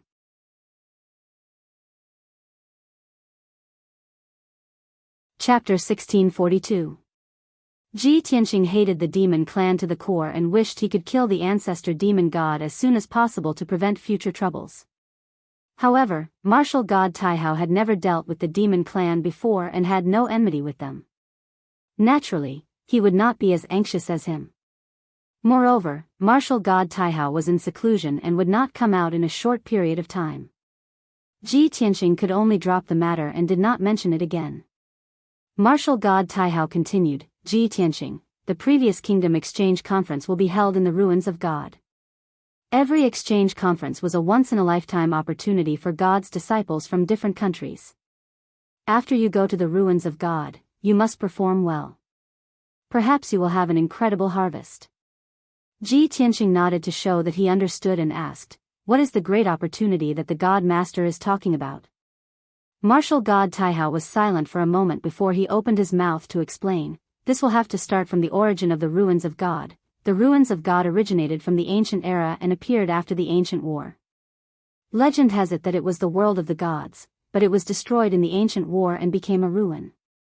There are also some legends that say that it is the resting place of the ancient gods, and there are countless tombs of the gods buried there. There is a mysterious messenger who guards the ruins of God for his entire life. Everyone calls him the Old Man of God. Every time the Kingdom Exchange Conference is held, the Old Man of God will secretly observe it. If there is an outstanding talent or a peerless genius, the Old Man of God will appear and choose this genius to enter the ruins of God. In the past few thousand years, there have been more than 10 peerless geniuses who were lucky enough to be chosen by the Old Man of God and entered the ruins of God. After these geniuses entered the ruins of God, they all had shocking gains. They either obtained ancient divine items or the inheritance of an ancient god. In the end, these geniuses became the most dazzling experts in the continent and basically all reached the martial sage realm. After listening to martial god Taihao's explanation, Ji Tianxing came to a realization and nodded, "I see. The ruins of God is equivalent to the graveyard of the ancient gods, and there are countless divine Tao inheritances buried there. In the past few thousand years, only a dozen geniuses were chosen by the Old Man of God and were lucky enough to enter the ruins of God. In that case, the Old Man of God's appearance is extremely rare. He might not appear in this Kingdom Exchange Conference?" Martial God Taihao nodded slightly and said, "Exactly. Whether or not the Old Man of the godly ruins will appear depends on whether or not there are any peerless geniuses among the gods' disciples of the three divine kingdoms." Ji Tianxing nodded and said with a calm expression, "If that's the case, then we can only let nature take its course. This matter cannot be forced." Martial God Taihao was just reminding him. He did not have high hopes. Then, he changed the topic and said, "Ji Tianxing, I heard from Jiao that you are looking for your lost wife?" "Exactly." Martial God Taihao said gently, "It's like looking for a needle in a haystack if you want to find her on your own. Why don't I issue an order for the spies of the various empires to help you find them? You'll definitely be able to reunite with your wife soon." Ji Tianxing bowed and said, "Thank you for your kindness, Divine Lord, but there's no need for that. I've already found her tracks. I'll be able to see her and reunite with her during the Kingdom Exchange Conference." Martial God Taihao raised his eyebrows. His eyes flickered with astonishment. "Is your wife a god disciple of the other two kingdoms?" Ji Tianxing did not hide it. He admitted it openly. "That's right, my wife is now under martial god Luo Shui." Martial god Taihao would find out about it sooner or later with his ability. He might as well be honest with him, which made him seem more upright. Martial god Taihao frowned slightly and asked in a deep voice, "So you won't be returning to Mount God's Ceiling after the Kingdom Exchange Conference?" Ji Tianxing looked at him calmly and said solemnly, "To be honest, I'll try to reunite with my wife. I might not be able to stay on Mount God's Ceiling. However, I'll remember the Divine Lord's kindness and care. If the Divine Lord needs me in the future, I'll do my best to repay the Divine Lord's kindness." Martial God Taihao was silent for a while before he smiled and said in a playful tone, "I'm only taking care of you because of Kenshin. Why would I need you to repay me? Besides, it'll be at least a few thousand years before I need you." With martial God Taihao's strength and status, he was one of the three giants of the Shenwu continent. Why would he care about Ji Tianxing's repayment and help? Ji Tianxing also understood this point, so he didn't say anything else. Martial God Taihao continued, "Everyone has their own aspirations, so I won't force you. If you want to go to Luo Shui Kingdom, go ahead. After all, you're a descendant of Kenshin. If Luo Shui knows about this, he'll definitely take good care of you. Of course, whenever you want to return to Taihao Kingdom, Mount God's Ceiling will always open its doors to you." Martial God Taihao's tone and expression were calm and indifferent. He seemed very tolerant and open-minded. Ji Tianxing bowed and cupped his hands. "Many thanks for the Divine Lord's help." Martial God Taihao nodded slightly. You must remember not to forget your original intentions. Don't ruin Kenshin's reputation. Alright, you may go." After he finished speaking, Martial God Taihao's clone projection gradually dissipated and soon disappeared.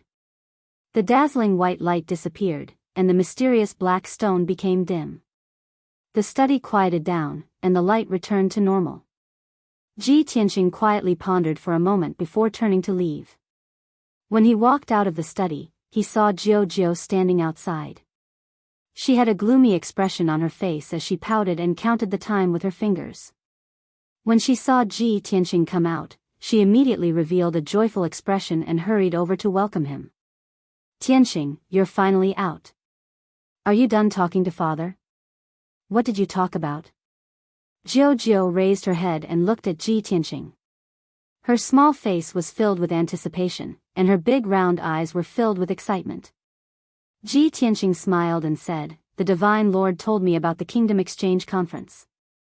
He mentioned the ruins of God and the messengers of ruins of God.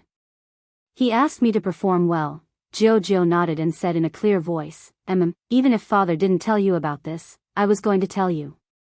The ruins of God is the world's #1 forbidden area. Every martial artist in the world dreams of entering the secret realm. You must perform well and obtain the favor of the old man of the ruins of God. Other than this, what else did father tell you?" Ji Tianqing saw that her desire for knowledge was too great. He couldn't bear to disappoint her, so he said, "The Divine Lord also told me about the Chuyun Empire. He wants to send the eldest divine son to take over the Chuyun Empire. He also wants to capture the Chuyun Great Emperor and imprison him in the endless black prison to make him repent. By the way, Jiao, can you tell me about the endless black prison?" "Endless black prison?"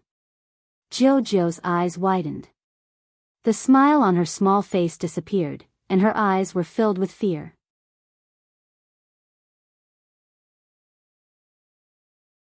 Chapter 1643.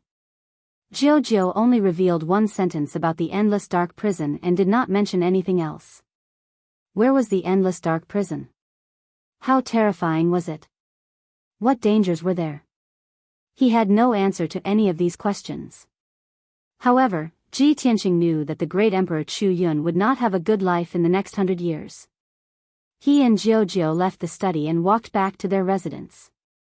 Along the way, Jiao pestered him with many questions to find out about his conversation with martial god Taihao.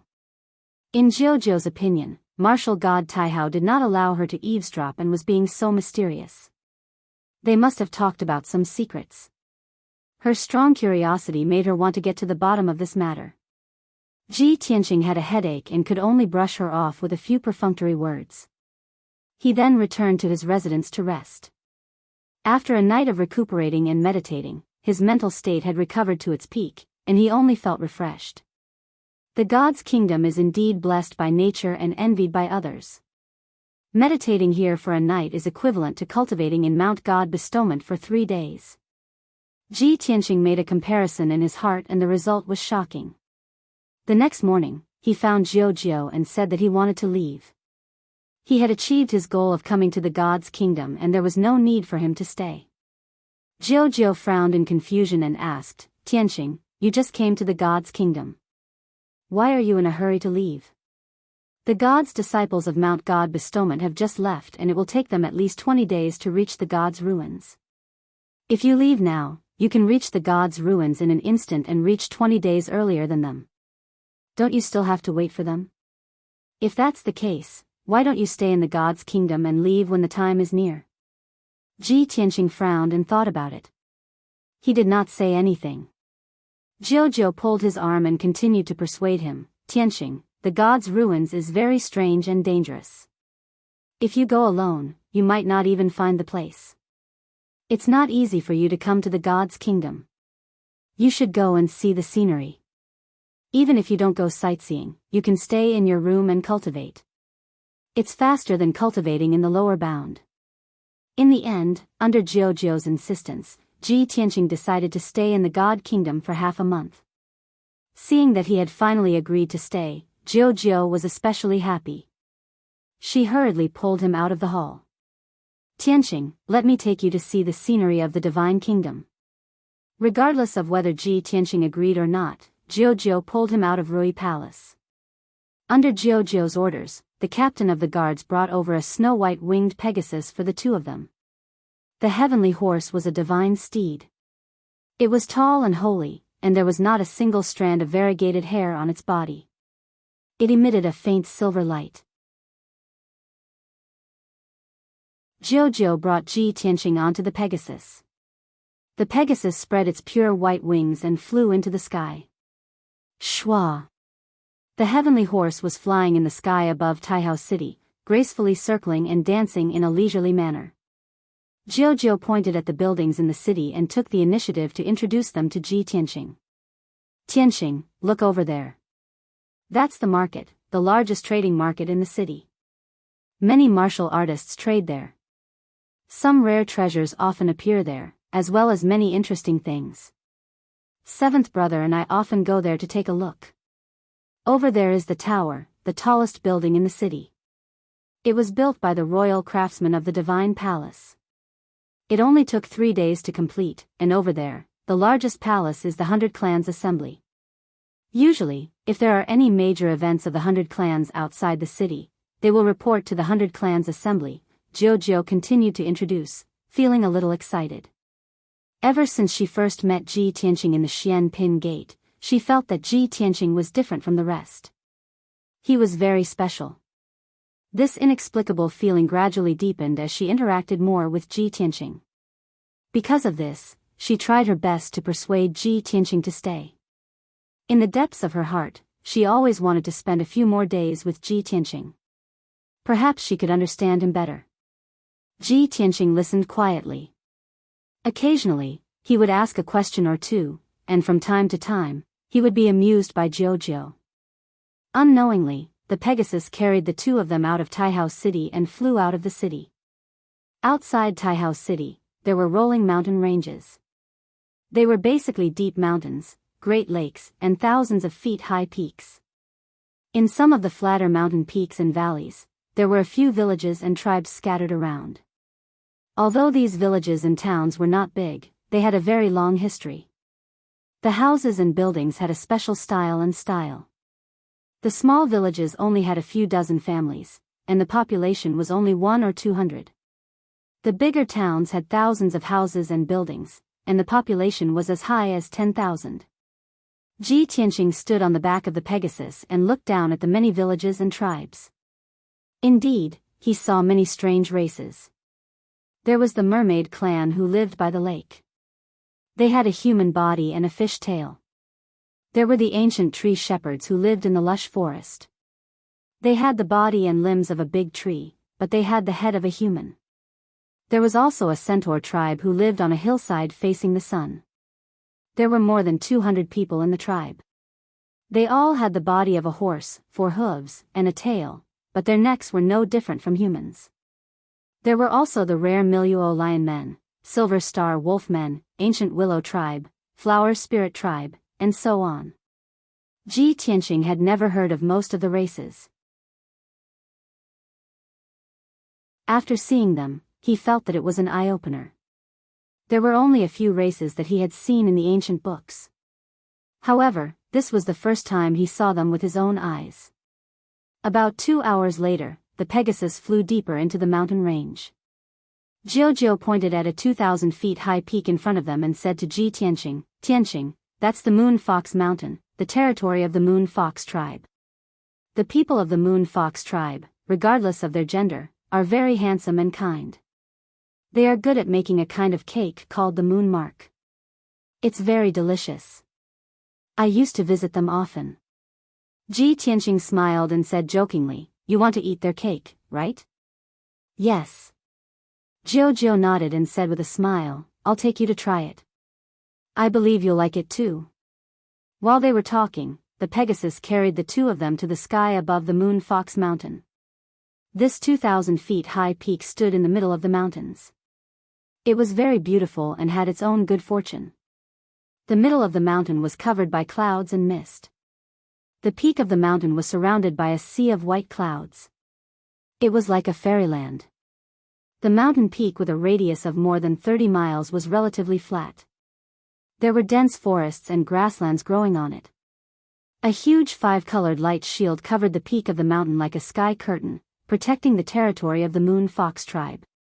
When the Pegasus flew close to the 5-colored light shield, 6 Moon Fox tribe guards in silver armor came forward to welcome them. Ji Tianqing took a closer look. The 6 Moon Fox tribe guards were all young men. They were tall, handsome, and had long silver hair. Each of them had a handsome face, a pair of pointy white ears, and a pair of silver eyes. Their auras were also somewhat feminine.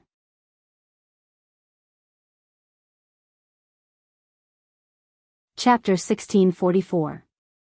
The 6 guards of the Moon Fox tribe recognized Jiao. They did not need to look at Jiao's identity token.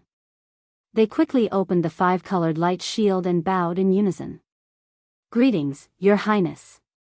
Welcome to the Moon Fox tribe, Your Highness." All the guards greeted Jiao respectfully with smiles on their faces. Jiao waved at them and rode the Pegasus to the grassland at the peak of the mountain.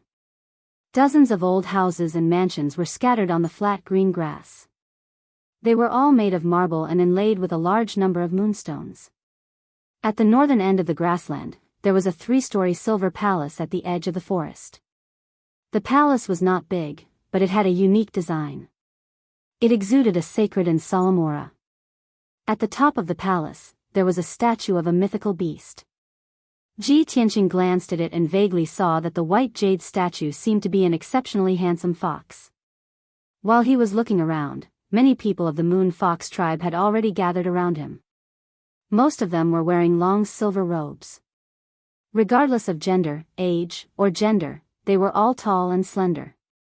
They were either handsome or beautiful. When the people of the Moon Fox tribe saw the Pegasus on the grassland, they all looked at Jiao. Everyone looked excited and expectant. They all knelt on the ground and kowtowed to Jiao. "Greetings, Your Highness. Greetings, Your Highness." Jiao was already used to this. She smiled and waved her hand. "Everyone, please leave. I'm just here to take a look." The people of the Moon Fox tribe stood up, but they did not want to leave. They stood far away and looked at Jiao and Ji Tianqing with smiles. Jiao smiled at Ji Tianqing and explained, "The people of the Moon Fox tribe are too friendly. Every time I come, I have to disturb the entire tribe. It makes me feel a little embarrassed." Ji Tianqing nodded and smiled. That's why the ancients summed it up well. Those who take advantage of others are soft-hearted. Jiao was stunned. She smiled awkwardly. "It seems like what you said is true. No wonder I feel embarrassed." "That's easy. You just have to bring them some small gifts every time you come," Ji Tianqing said with a smile. "Good idea." Jiao nodded in agreement. The two of them chatted as they walked towards the house 1,000 feet away. It was a 2-story house with walls made of silverstar stones with fine veins. There were already some mottled traces of the vicissitudes of life. 2 silver foxes were engraved on the 2 light golden doors, giving off a somewhat demonic aura. The walls of the 2-story building in the courtyard were inlaid with rows of moonstones, forming a mysterious and special pattern that flickered with silver light. Jiao pointed at the small building and introduced it to Ji Tianqing. "That's Moon Dream's home. She makes the best pastries in the entire Moon Fox tribe." Ji Tianqing smiled and asked, "Looks like you've been here a lot." Jiao smiled and explained, "More than 10 years ago, I met Moon Dream when I was traveling around the God Nation. She provoked a group of demon beasts deep in the mountains when she was picking herbs. She was surrounded and injured, and her life was in danger. I saved her and sent her here. She let me stay here for a few days to thank me. She even made many pastries for me." Jiao's face was full of smiles as she talked about the past. There was a hint of pride in her words. Ji Tianqing lowered his head and looked at her with a smile on his face. He also felt a little warm in his heart. He could tell that Jiao and Taihao Yinshi had different natures.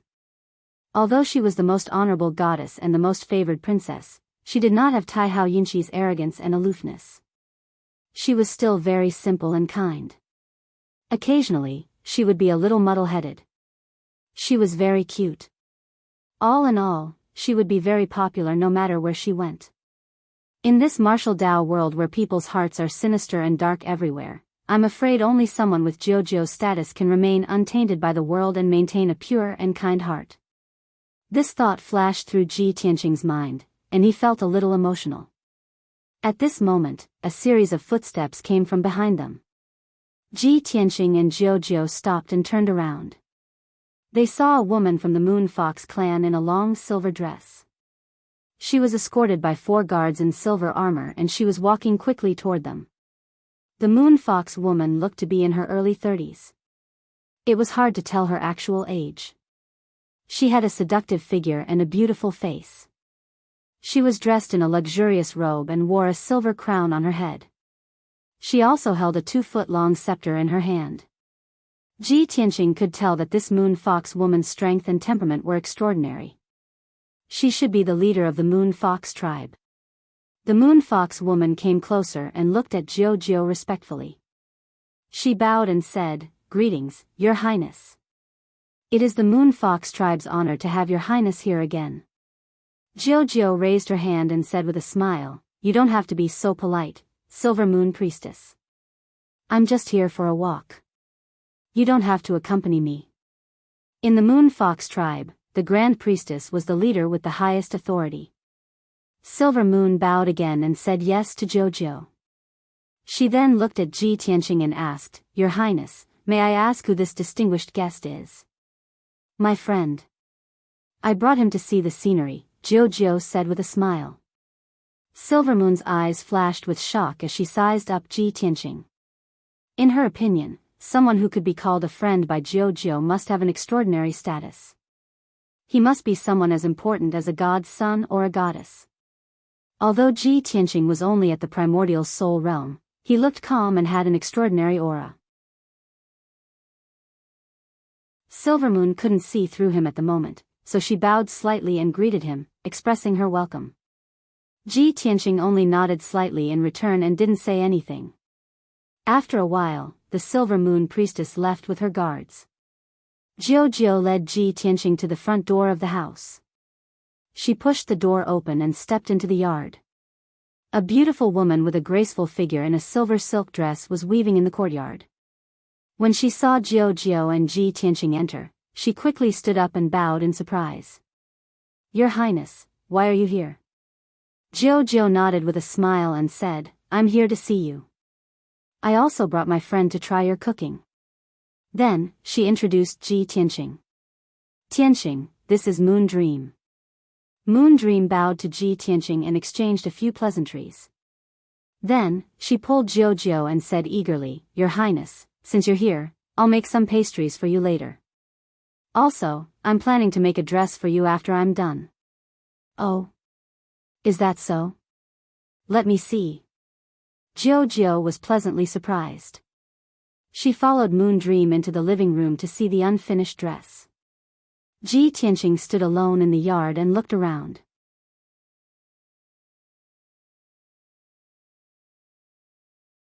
Chapter 1645. "Old Ji, let me out." Qian Yu's voice suddenly rang out. It sounded anxious and excited. Ji Tianqing immediately stopped in his tracks and furrowed his eyebrows slightly. He secretly used his divine thought to ask Qian Yu, what happened? Qian Yu hesitated for a moment before it said in a strange tone, "Old Ji, did you come to a strange place?" Ji Tianqing looked around and explained, "I'm in the Moon Fox tribe of the vast divine kingdom.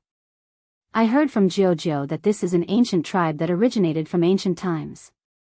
Judging from the style of the people and the architecture of this tribe, it is indeed a little special." Qian Yu was silent for a moment before it changed into an excited tone. It said expectantly, "Old Ji, you're in the divine kingdom and in an ancient tribe? Let me out quickly. The scenery in the divine kingdom must be beautiful. I want to see it too. I think I heard you say something about delicious food. I want to try it too." Qian Yu's change in tone made Ji Tianqing feel that something was wrong. "Don't you need to cultivate in seclusion? Why did you come out at this time?" Qian Yu said sarcastically, "Cultivating all day long will make my brain stupid, okay? I also need to rest and relax. Old Ji, you won't be so cruel to me, right? Ji Tianqing knew its character and knew that there was something wrong with it. He said in a serious tone, there must be something wrong. Tell me honestly, what do you want? Xian Yu hesitated for a while before it told him the truth. Old Ji, I don't know what's going on either. I vaguely feel that this place has something to do with me. Let me out and I'll see for myself. Then I'll know what's going on. Ji Tianqing turned his head to look at the only palace in the tribe. He stared at the fox statue at the top of the palace and observed it for a while. Ever since he came to the Moon Fox tribe, he noticed that there were fox pictures and statues everywhere in the tribe. The fox was not an ordinary demon beast. It was very majestic and had a bit of a celestial aura. After hearing Qian Yu's words, he also felt that something was wrong. After considering for a moment, he nodded in agreement. I can let you out, but you must behave yourself and don't cause trouble for me. Of course, you still don't believe me. Qian Yu, of course, promised. Ji Tianqing was relieved and opened the exit of the sword world. Shwa. With a flash of icy blue light, Qian Yu flew out of the sword of burial of heaven. At this moment, it did not reveal its 300-meter-long true body. Its body had shrunk 1,000 times, and it was only the size of an ordinary fox. Its entire body was emitting an icy blue brilliance, and its 12 furry tails almost covered half of its body. After landing on the ground, it looked around with a cunning look in its eyes.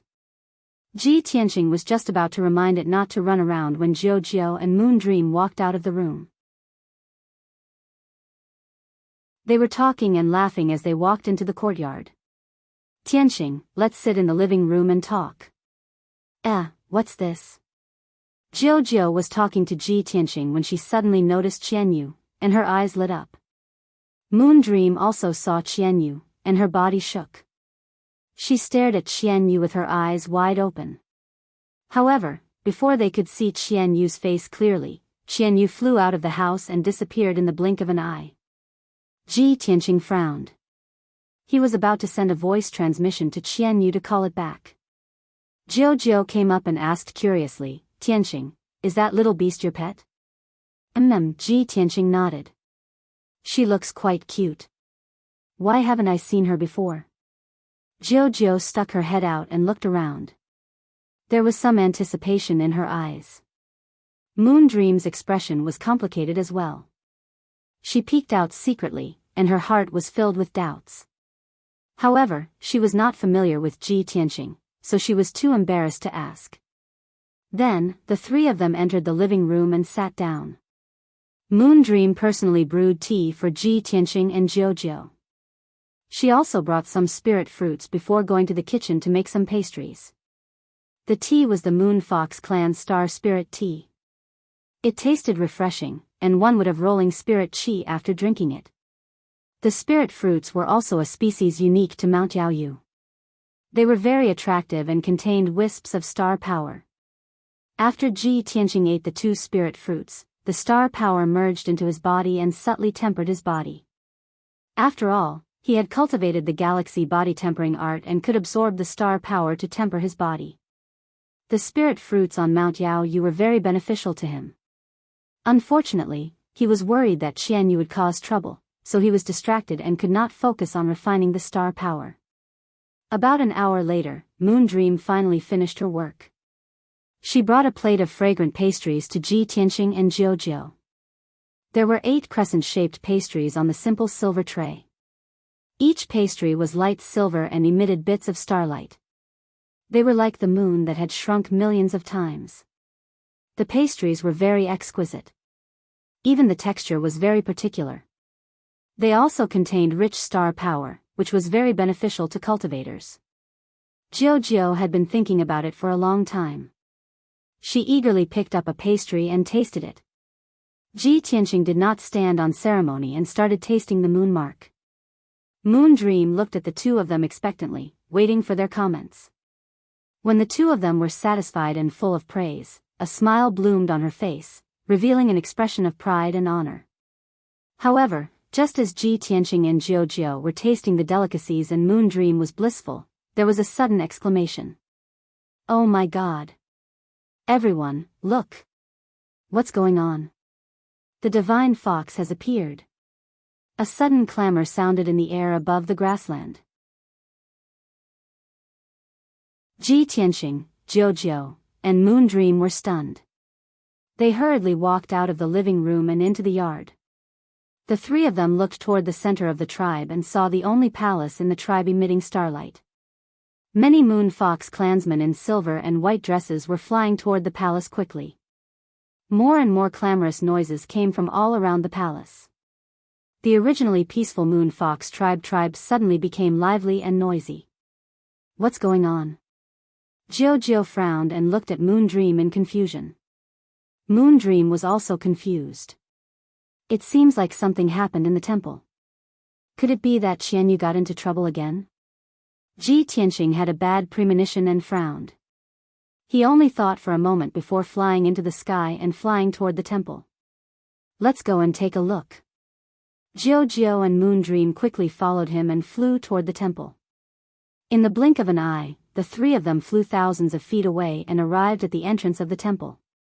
There were already more than 200 people gathered outside the entrance of the ancient temple. Almost all the Moon Fox clansmen were alarmed.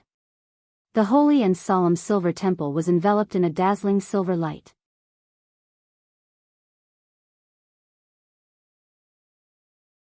Chapter 1646. More than 200 Moon Fox tribesmen gathered outside the temple, discussing fervently. Everyone craned their necks to look into the temple, their faces full of doubt and shock. That's strange. Why would the temple suddenly light up and release such a strong divine power? Could it be that the fox god has shown his spirit? Could it be that our tribe's sincerity has moved the fox god? Look, the source of the divine light is the fox god statue. Don't worry, the high priestess and the guards have already entered the temple to check on the situation. There will be a result soon. I wonder if it's a blessing or a curse for something like this to happen in the temple? Ji Tianxing, Jiao, and Moon Dream were even more confused when they heard the crowd's discussion. Even if they asked around, no one would be able to explain the cause and process of the incident. They did not know what was going on. Just as everyone was discussing, two guards escorted the Silver Moon Priestess out of the temple. The Silver Moon Priestess' expression was very serious. Her face was as cold as ice, and there was a hint of anger between her brows. However, she suppressed her anger and maintained a dignified demeanor. She stepped over the marble steps and went straight to Jiao. Your Highness, something happened in the shrine. I'm sorry to have disturbed you. I'm deeply sorry. As she spoke, the Silver Moon Priestess bowed to Jiao. Jiao frowned and asked with concern, Silver Moon Priestess, this temple is the Moon Fox tribe's place of faith. It has always been peaceful. How could something happen? What the hell happened? Can I go in and take a look? The Silver Moon Priestess did not answer directly. She glanced coldly at Ji Tianxing and said calmly, Little Highness, this is very strange. I'm afraid it has something to do with your friend. Jiao was even more confused. She turned to look at Ji Tianxing and asked, Silver Moon Priestess, what is going on? The Silver Moon Priestess took a deep breath and explained in a low voice, 100 breaths ago, an ice-blue demon beast barged into the temple. After the guards found it, they wanted to chase it out of the temple so as not to disturb the ancestors of our clan. Who would have thought that the little beast's speed was so fast that it actually dodged the guards' chase and entered the statue?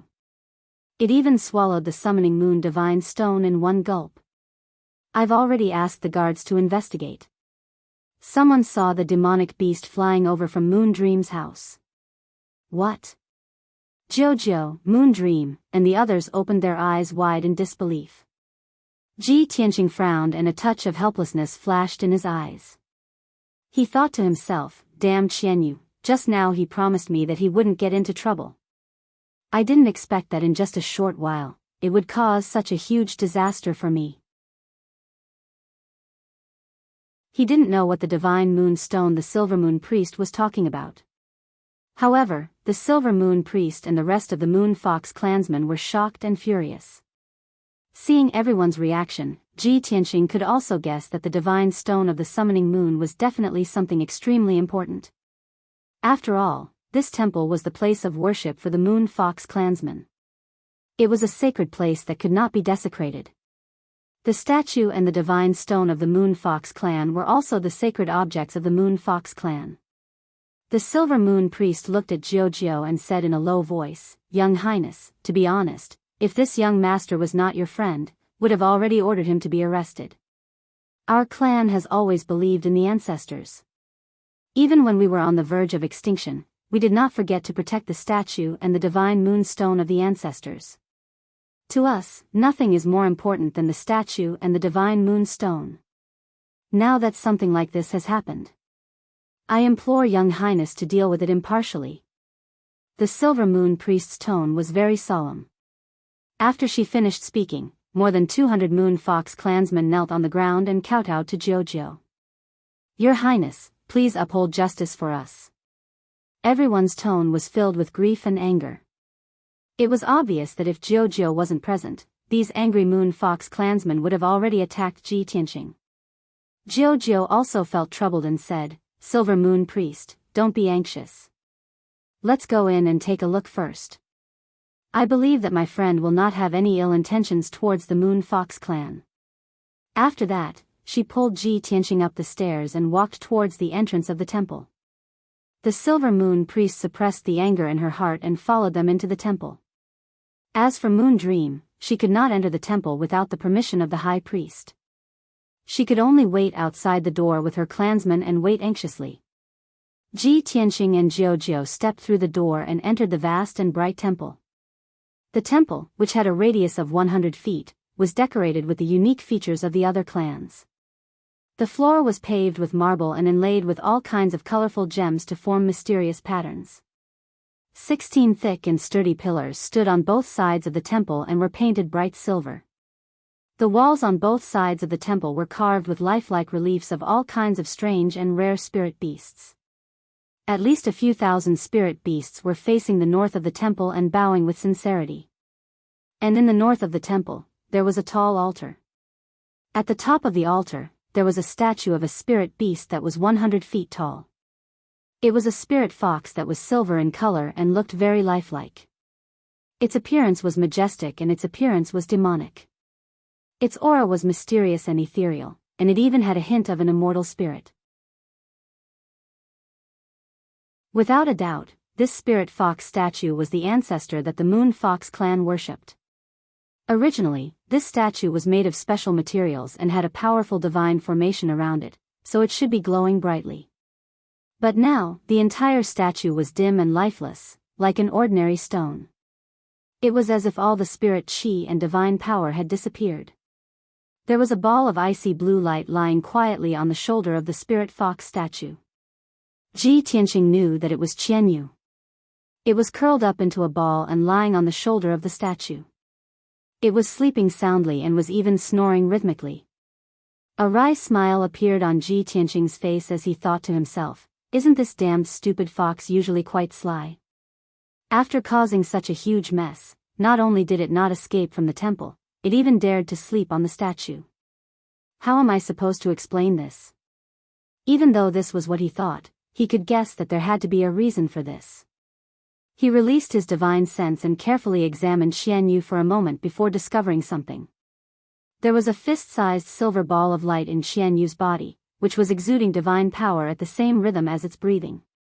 The vast divine power surged into its body and quickly strengthened its body and soul. With its current strength, it was unable to withstand such terrifying divine power, so it had fallen unconscious. Ji Tianqing heaved a sigh of relief upon seeing this. At the very least, Qianyu was safe for the time being.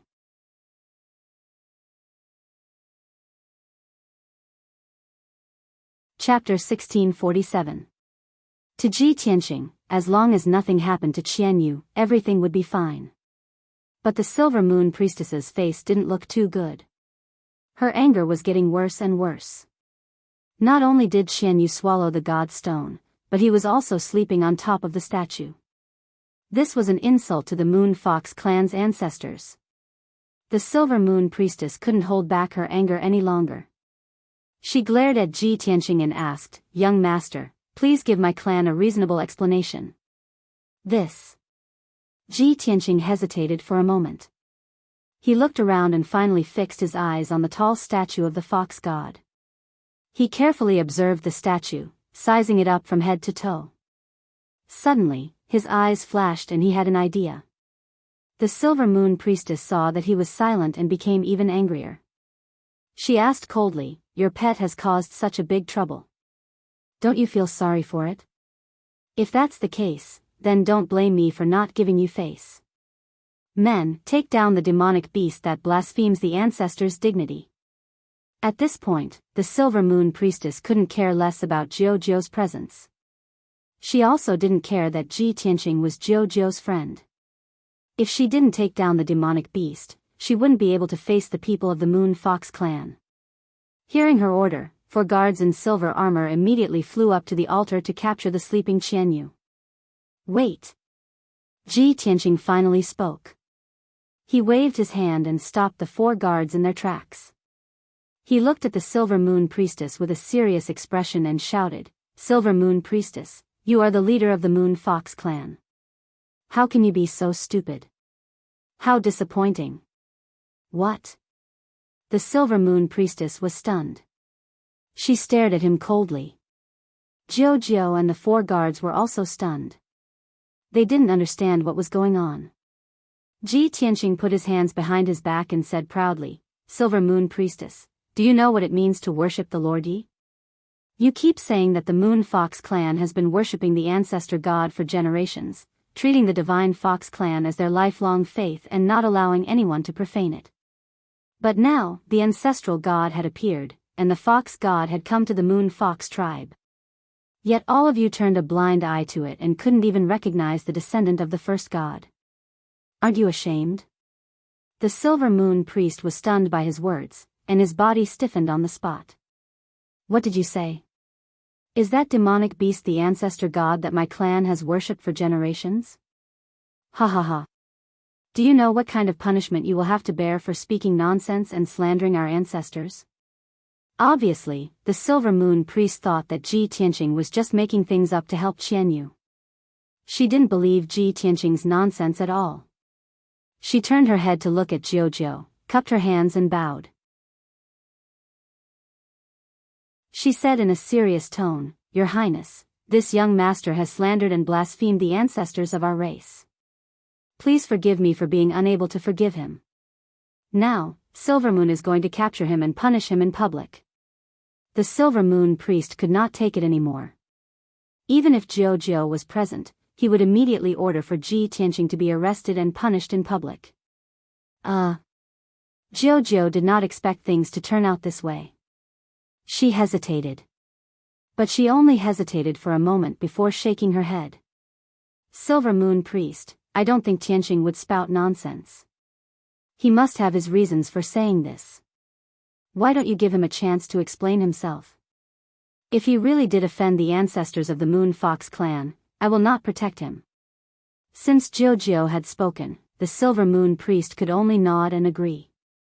"All right, I'd like to see how he can justify himself." The Silver Moon Priest glared at Ji Tianqing, his eyes cold and sharp. Ji Tianqing's expression did not change. He still had that mysterious look on his face. He said in a low and serious tone, "It was a coincidence that I came to the kingdom of God. It was even more of a coincidence that I followed Her Highness Jiujiu to the Moon Fox clan. But I believe that there is a thread of fate that led us to this place. Perhaps the decline of the Moon Fox clan and the piety of worshipping the ancestors of the Moon Fox clan moved the heavens and gave us the opportunity to manifest our ancestors. That's right. That little ice blue beast is my pet and companion. Its name is Qianyu. And its origin is the legendary heavenly fox." When the Silver Moon Priest heard this, he frowned and his eyes became complicated. Jiujiu blinked her big bright eyes and looked at him expectantly. She had a vague premonition that Ji Tianqing was mysterious and extraordinary. Even his pet was not simple. Ji Tianqing pointed at the ground and said in a serious tone, "From the moment Qianyu and I stepped into the Moon Fox clan's territory, we sensed a special aura. To Qianyu, there was a mysterious magical power that attracted it. It was like a family member calling it home.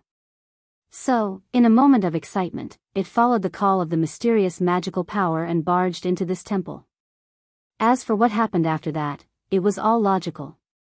Because it is the descendant of the Moon Fox clan's ancestors. These impassioned words were powerful and resonant, causing the blood of the 4 silver-armored guards to boil with passion. Even Jiao was affected by Ji Tianqing's words, and a smile appeared on her small face. She was deeply gratified and expectant. The Silver Moon Priest's expression also changed. She was bewildered and hesitant. She looked at Ji Tianqing and then at Qianyu, who was curled up in a ball. In the end, she shook her head and said in a low voice, "This is only your one-sided story, and it is an exaggeration. According to the records of my clan's history, the ancestors of the Moon Fox clan disappeared thousands of years ago. My clan's people have searched the entire Shenwu continent, but they have not found any traces of the ancestors, let alone their descendants. No matter what you say, I will not believe it. How can your pet be the descendant of my clan's ancestors?" Ji Tianqing suddenly smiled. His smile was profound and unfathomable. "That's right. There are no traces of the Moon Fox clan's ancestors on Shenwu continent, but Qianyu did not come from Shenwu continent." Jiao hurriedly nodded when she heard this. "Silver Moon Priest, I can testify to this." The Silver Moon Priest fell silent. She looked at Ji Tianqing with a complicated expression and then at Qianyu, who was curled up in a ball. Her emotions were in a mess, and she became even more hesitant. At this point, Ji Tianqing pointed at the fox god statue and said, "Silver Moon Priest, take a good look at your ancestors.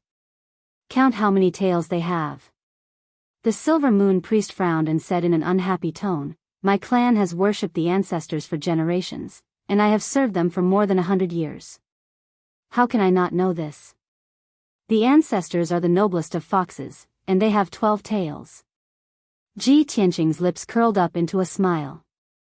He stretched out his hand and shot out a golden light, grabbing the sleeping Qianyu.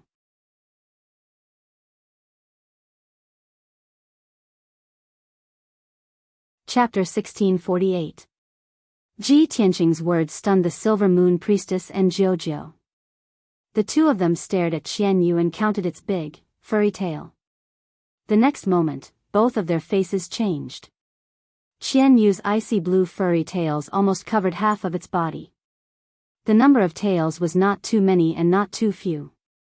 There were exactly 12 of them. Jiao's eyes widened in shock as she exclaimed, "There really are 12 tails. It's exactly the same as the fox god statue." The Silver Moon Priest was also dumbfounded. He stared blankly for a long time without coming back to his senses. She could not believe her own eyes.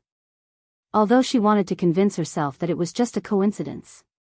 But Qianyu not only had 12 tails, it also looked exactly like the fox god statue. How could this be a coincidence? Absolutely not. Although she could not accept this fact, she could not convince herself to deny it. Not only was the Silver Moon Priestess stunned, the 4 silver-armored guards also widened their eyes in shock. They could not believe that the fox god that they saw as a god had appeared in front of them alive. This was just too surreal.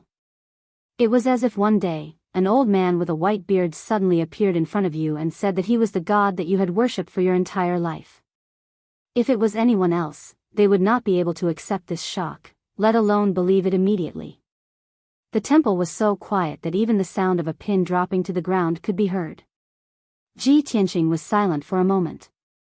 When the Silver Moon Priestess and the rest recovered, he continued, "I know that you all do not want to believe this, but this is the truth. You have no choice but to believe it. All these years, I have been helping Qianyu to investigate its origins. Now the truth is out. It is the descendant of the Moon Fox god, the noble and powerful heavenly fox." Ji Tianqing said righteously. His tone was firm and sincere. Jiao was the first to recover. She frowned and thought for a moment before nodding in agreement. "Silver Moon Priestess, I think Tianqing is right. I brought him for a stroll in the kingdom today and accidentally came here. Also, this heavenly fox called Qianyu is exactly the same as the fox god statue. Even if it swallowed the divine moonstone, there is nothing wrong with it. It can even absorb the power of the divine moonstone. This means that even if Qianyu is not the moon fox god, it is deeply related to the moon fox god. Jiao's reminder, the silver moon priestess immediately came to her senses and nodded. Qianyu is the descendant of the moon fox god. But it swallowed the divine moonstone, the moon divine moonstone. Young Master Ji, I will not pursue Qianyu's crime of offending the ancestor gods. However, this divine stone is extremely important to our clan. Please return it to us. The priestess did not want to Qianyu as the moon fox god. Gods were gods because they were illusory. They could only be worshipped and not seen with their own eyes. Qianyu was the moon, she. Yu. Moon Chu Yu. Was the her moon Yu? She. The silver moon priestess wanted the divine moonstone back so that Ji Tianqing could leave with Qianyu.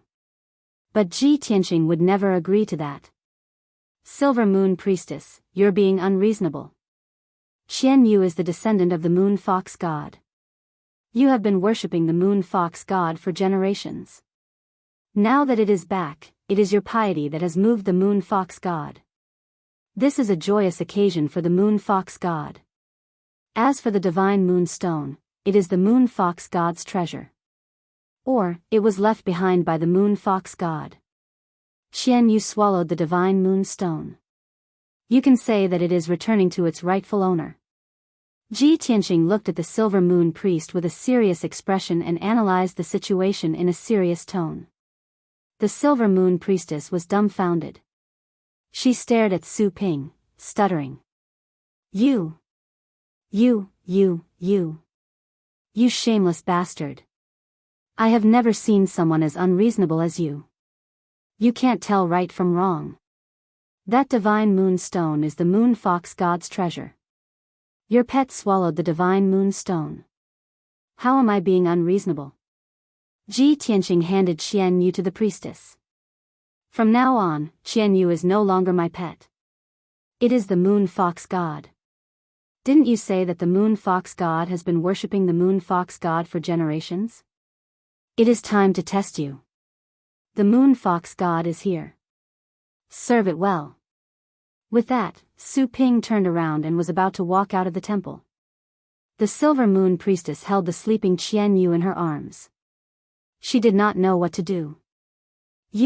If she really had to worship Qianyu as a deity, she wouldn't be willing even if she was beaten to death. But Ji Tianqing had thrown Qianyu to her. She did not know what to do. Helpless, she turned to look at Jiao and gave her a pleading look. Jiao pouted. She wanted to help, but she could not. The silver moon priestess felt a headache coming on. She shouted to Ji Tianqing, "Young Master Ji, please wait." Ji Tianqing was just pretending to leave. He immediately stopped and turned around to ask, "What's wrong? Don't you want to serve the moon fox god? Is the moon fox god's devotion to the moon fox god all an act?" No. Of course not. The silver moon priestess shook her head. Then you must serve it well. If you don't take good care of them and don't serve them well, then you'll be committing treason and offending them. Ji Tianqing said. He turned around and was about to leave. The silver moon priest panicked and hurriedly shouted, "Young Master Ji, please forgive me for my previous offense. I was only anxious, I just want you to take your pet away. It does not matter if it is the descendant of our moon fox god. It is not suitable for it to stay here. However, the divine moonstone is very important to us. Please keep it." I see. Ji Tianqing frowned. He thought for a moment and then shook his head. I am afraid that is not possible. I just talked to Qianyu. It said that the divine moonstone is its ancestor's relic. It has begun to merge with its soul and blood. If you take the divine moon stone by force, you will kill Qianyu. It is the descendant of our moon fox god. It will be our future guardian. Are you sure you want to kill it? Ah. The silver moon priestess was stunned.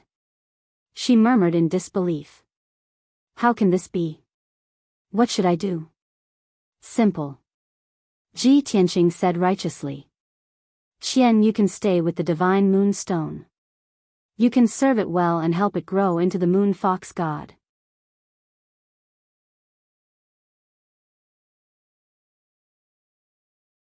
Chapter 1649.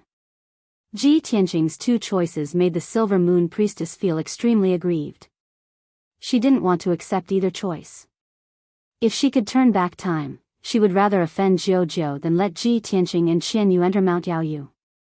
Unfortunately, it had already happened and there was no turning back. Young Master Ji, is there no third choice? The silver moon priestess frowned at Ji Tianqing, her eyes full of pleading. Ji Tianqing shook his head with a regretful expression.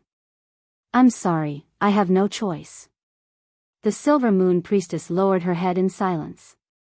After a long consideration, she made up her mind. In that case, I choose to let Qianyu and the divine stone stay. Obviously, she would rather leave Qianyu in Mount Yaoyu than lose the divine stone.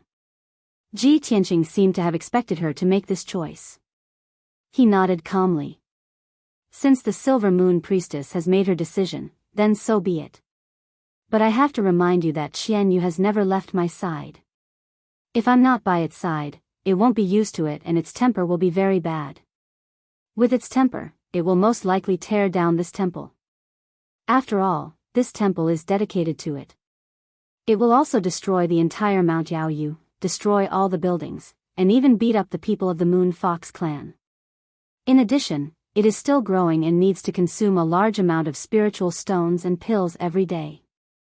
If you can't satisfy it, it will become violent. Before Ji Tianqing could finish, the silver moon priestess's scalp went numb and her face turned ugly. Images of Qianyu's crazy destruction kept appearing in her mind. The more she thought about it, the more she shuddered. Ji Tianqing laughed in his heart, but he still said seriously, Silver Moon Priest, these are all possible scenarios. You must be mentally prepared. No matter what, please remember that Qianyu is the guardian of the Moon Fox clan. You must serve it devoutly and satisfy all its requests. You must not hurt it. Otherwise, you will be disobeying the ancestors and will be punished by the heavens.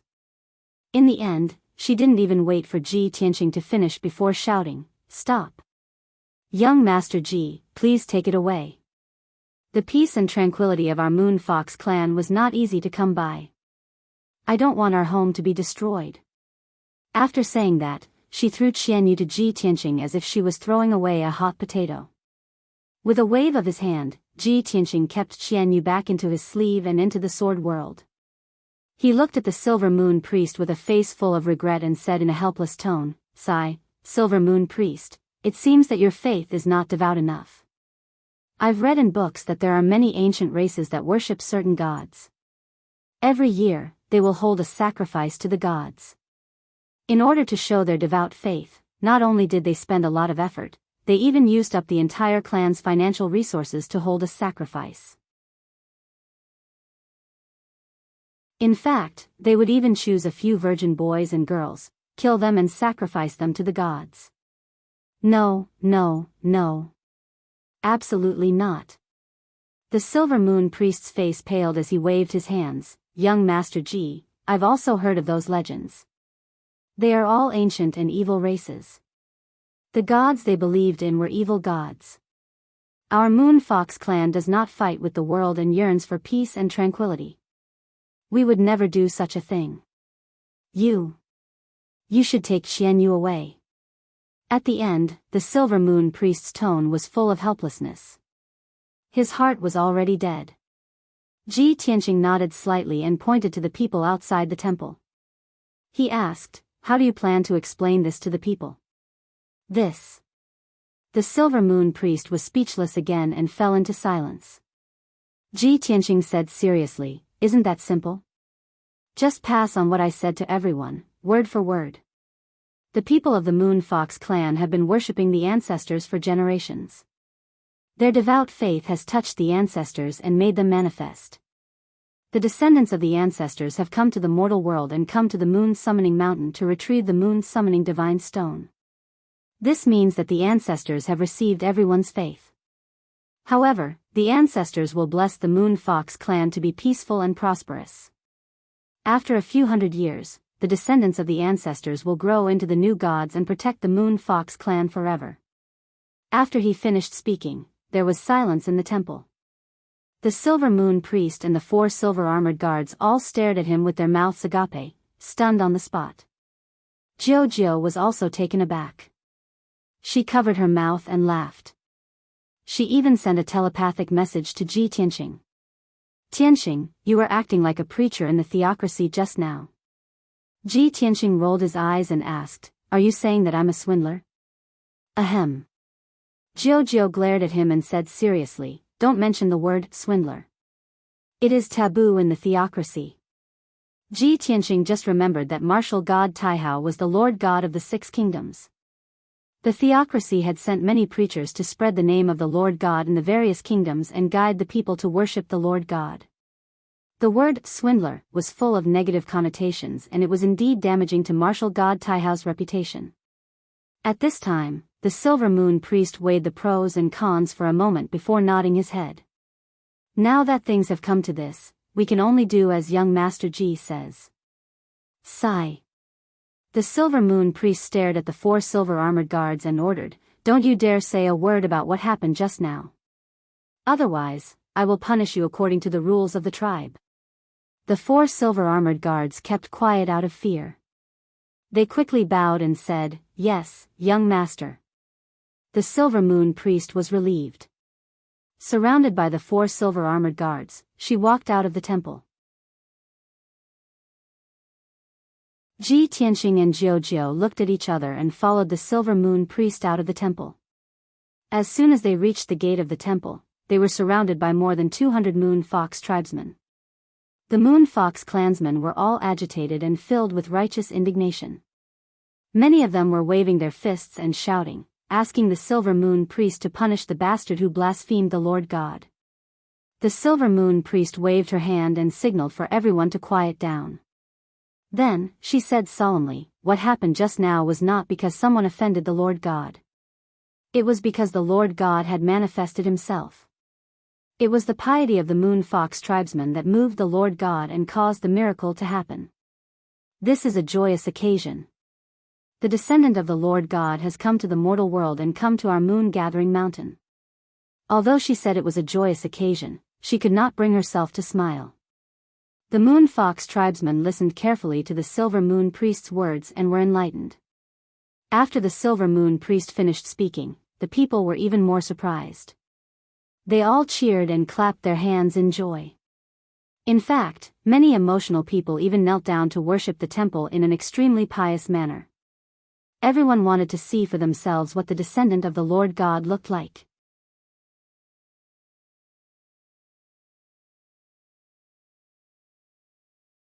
Chapter 1650.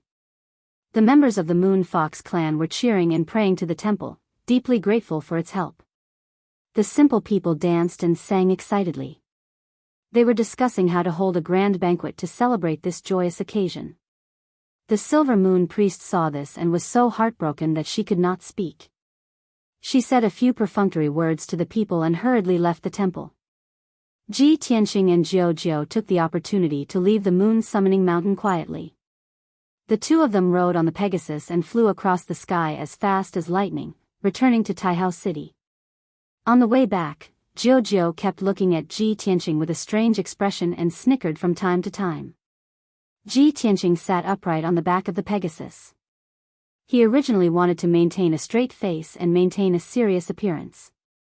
But after Jiao glanced at him a few more times, he could not hold it in anymore. Jiao, why do you keep looking at me? Is there something on my face? Jiao covered her mouth and snickered again. There was a cunning look in her big bright eyes. I'm thinking, are you still the Tianqing I know? What do you mean? Ji Tianqing raised his eyebrows. Jiao counted with her fingers and said, I'm thinking, what made an honest, kind, and principled young genius become a cunning and scheming villain? I don't know what you're talking about. Ji Tianqing shook his head and looked away. Jiao turned around and stared into his eyes. She smiled and said, actually, you didn't know the relationship between Qian Yu and the Moon Fox tribe at first. And you weren't sure if Qian Yu was the descendant of the Moon Fox tribe's ancestor. You saw that the divine stone of the moon was extraordinary and contained powerful divine power. It was very beneficial to Qian Yu, so you deliberately made up a lie. You retreated in order to advance and deliberately said that you wanted to keep Qian Yu in the Moon Fox tribe. When the Silver Moon priest agreed, you deliberately threatened her and forced her to give up the divine stone of the moon and let you and Qian Yu go. Humph, the Moon Fox tribe is simple and kind. They are not good at scheming. You can fool them, but you can't fool me. The Silver Moon priest was shocked by the series of events, and his mind was unstable. That was why he fell into your trap. When she wakes up, she'll definitely settle the score with you. After hearing Jiao's words, Ji Tianqing had no choice but to face reality. He smiled awkwardly and said, all right, I can't hide anything from you. You are really smart. However, by the time the Silver Moon priestess comes looking for me, I will already be long gone from God's kingdom. Where can she find me? Jiao pouted and said worriedly, if the Silver Moon priestess can't find you, she will definitely go to the 100 Tribes Alliance to ask for an explanation. At that time, this matter will alarm God Father. If Father God knows that I brought you to the Moon Fox clan and caused this matter, he will definitely punish me and forbid me to go to the Moon Fox clan again.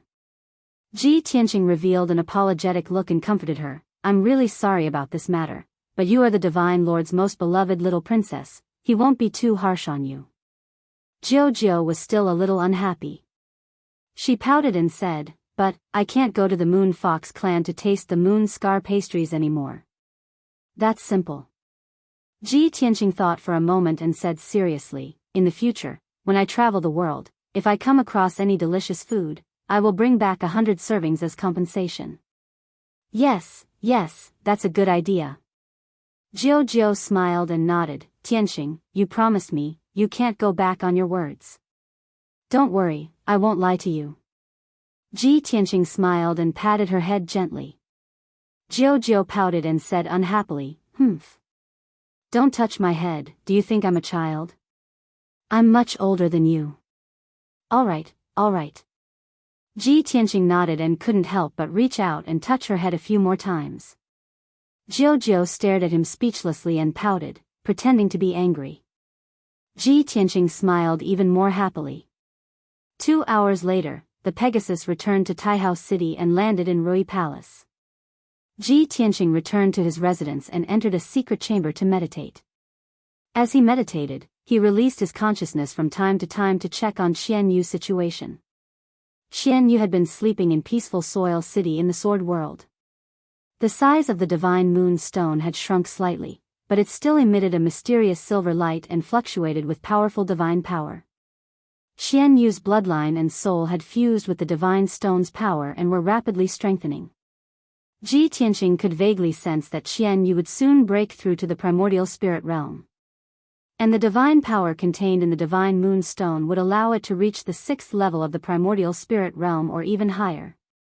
That divine moon stone contains terrifying divine power. Other spiritual beasts and human warriors can't devour and refine it, but Qian Yu can refine it. However, Qian Yu was able to refine it without a hitch. The energy fluctuations and attributes of the summoning moon divine stone were perfectly compatible with it. From the looks of it, I didn't lie to the Silver Moon priest. Qian Yu really has the bloodline of the Moon Fox clan's ancestor. Originally, he had planned to ask the Silver Moon priest about the Moon Fox clan's ancestor. But the Silver Moon priest was in a terrible mood and he didn't want to embarrass himself, so he left quietly. Now that he had nothing to do, he drove his primordial spirit into Kenshin's tomb and entered the Heavenly Sutra chamber through the first tombstone. He browsed through the books in the Heavenly Sutra chamber, looking for information related to the Moon Fox clan. Hard work pays off. He spent half a day searching through thousands of ancient books and finally found a book related to the Moon Fox clan. This ancient book mentioned the Moon Fox clan, but it was only a brief introduction of about 1,000 words. According to the book, the Moon Fox clan was one of the ancient clans. They had once prospered and established a huge empire. A portion of the Moon Fox clan's bloodline originated from the ancient divine beast, the Sky Fox. Therefore, the Moon Fox clan viewed the Sky Fox as their ancestor and worshipped it devoutly. The Sky Fox had always protected the Moon Fox clan and taught them many martial arts and spells. That was why the Moon Fox clan prospered. However, in the ancient war that happened 30,000 years ago, the Sky Fox clan participated in the war and fell one after another. The Moon Fox clan also followed their ancestor to participate in the ancient war. In the end, they suffered a crushing defeat and were almost exterminated. In the tens of thousands of years after that, the Sky Fox clan's bloodline gradually withered and it was difficult to pass down the bloodline of the Sky Fox clan. The Moon Fox clan also became weaker and was bullied and ostracized by other clans. They had no choice but to move from place to place. More than 1,000 years ago, the Sky Fox clan completely disappeared. The Moon Fox clan lost their last hope and their situation became even more miserable and helpless. They encountered danger several times and were almost exterminated. Fortunately, martial god Taihao was merciful and saved the Moon Fox clan. He settled them in the Heavenly Kingdom and allowed the Moon Fox clan to survive. When Ji Tianqing finished reading the contents of the book, he understood the whole story. But a question popped up in his mind and he couldn't get rid of it. Since the Sky Fox clan disappeared more than 1,000 years ago, why did it disappear without a trace? Then why did it appear 100 years ago? And why did it appear in the Tianxian continent?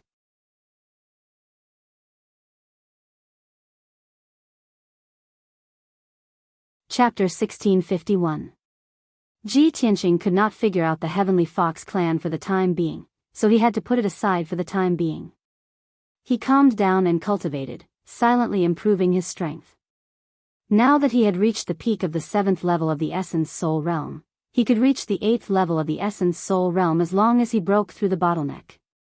He wanted to use the majestic spiritual energy and divine power of the Divine Kingdom to break through the bottleneck of the realm. However, the Essence Soul Realm was already an unfathomable realm of martial arts. How difficult was it to break through the bottleneck? Ji Tianqing cultivated in seclusion in the secret chamber for 6 consecutive days, but he still could not break through the bottleneck. These 6 days of cultivation only deepened his cultivation and strengthened his martial arts foundation. Other than that, he did not gain anything. Until the morning of the 7th day, a guard came to the secret chamber and knocked on the door. Ji Tianqing had no choice but to end his cultivation and get up to walk out of the secret chamber. He saw 2 people standing at the door of the secret chamber. One of them was the guard, and the other was Jiao. Jiao was wearing a light green dress and exquisite hair accessories on her head. She looked exceptionally cute. However, her expression and eyes were not relaxed at all. There was even a hint of worry. Jiao, why are you looking for me? Ji Tianqing greeted her. Jiao hurriedly pulled him out and explained as they walked, Tianqing, the Silver Moon Priestess has indeed come to Taihao City. She is now in the 100 Clan Alliance looking for someone to judge. I just got the news, so I hurried to inform you. Before the people of the 100 Races Alliance begin their investigation, you should hide first. Then she added, of course, this is not because I am afraid of trouble. I just don't want to get involved in unnecessary trouble. Furthermore, the Heavenly Fox clan is so pure and kind. I don't want to hurt the Silver Moon Priestess. Ji Tianqing nodded to show that he understood. Yes, I have already planned and mentally prepared for this. Since the Silver Moon Priestess is here, it is time for me to leave. Seeing that he had no intention of resisting, Jiao heaved a sigh of relief and said, Tianqing, go pack up. I will wait for you here. Ji Tianqing shook his head and said with a smile, I don't have anything to pack. I can set off now. Alright, then I'll send you to the space-time tunnel now. Jiao ordered the guards to prepare a carriage. When the two of them walked into the courtyard, an exquisite and luxurious large carriage had already stopped in front of them. This carriage was Jiao's personal carriage. It was incomparably luxurious and noble. It was pulled by 4 spotlessly white Pegasi. The coachman was the captain of the imperial bodyguards. After Ji Tianqing and Jiao boarded the carriage, the coachman drove the carriage away from Rui Palace and headed towards the eastern district. About half an hour later, the carriage passed through a dozen streets and stopped in front of a majestic tower. This white pagoda, which was 100 feet tall, was one of the few iconic buildings in the city. It was called the Space-Time Pagoda. The area within 1,000 feet of the Tower of Time and Space was a restricted area guarded by hundreds of temple guards. Ordinary people were not allowed to approach. This place was heavily guarded, and the giant tower exuded a sacred and majestic aura. Ji Tianqing could vaguely feel that there was an extremely powerful array set up inside the space-time pagoda. It exuded waves of invisible divine power. After Jiao showed the token to the commander of the imperial bodyguards, she brought Ji Tianqing into the space-time pagoda. The two of them climbed up the winding stone stairs. After about half an hour, they arrived at the top floor. The top floor was a vast hall. The floor was paved with rare jade and inlaid with all kinds of gems and divine stones. In the middle of the hall, there was an ancient altar with a radius of more than 300 feet. The altar flickered with a dense white light and exuded a majestic divine power fluctuation. 4 white-robed elders with sage-like demeanor guarded the altar. They were meditating with their eyes closed. Jiao pointed at the altar and introduced it to Ji Tianqing. Tianqing, that is the altar to travel through space-time. In a while, I will let the 4 emissaries open the altar to open the space-time tunnel. Once you pass through the space-time tunnel, you will be able to travel billions of miles in an instant and reach the ruins of God. However, you must remember that after you reach the ruins of God, you must be careful. You must not be reckless. You must find a safe place to stay and wait for the people from Mount God Bestowment to arrive. Then, you can meet them. Ji Tianqing nodded to show that he understood. Jiao was relieved and went to negotiate with the 4 white-robed emissaries. A moment later, the 4 white-robed emissaries followed her orders and joined forces to open the altar's array. Suddenly, the ancient altar began to operate and lit up with a dazzling golden light. The sacred golden light exuded a terrifying divine power fluctuation and gathered at the top of the altar. It gradually condensed into a 3-meter-tall golden light door. The style of the light door was simple and sacred. Behind the door was pitch black and incomparably mysterious. Ji Tianqing saw that the space-time tunnel had been opened and bowed to Jiao. Jiao, then I will take my leave. We will meet again if fate wills it. Jiao was stunned. She frowned and asked, Tianqing, are you really not planning to come back? Then what you promised me before, does it still count?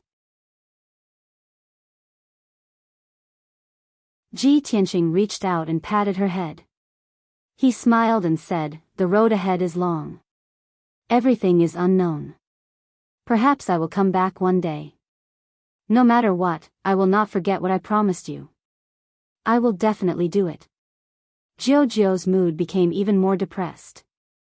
She pouted and said, if you go back on your words, I will never trust you again. Ji Tianqing did not say anything.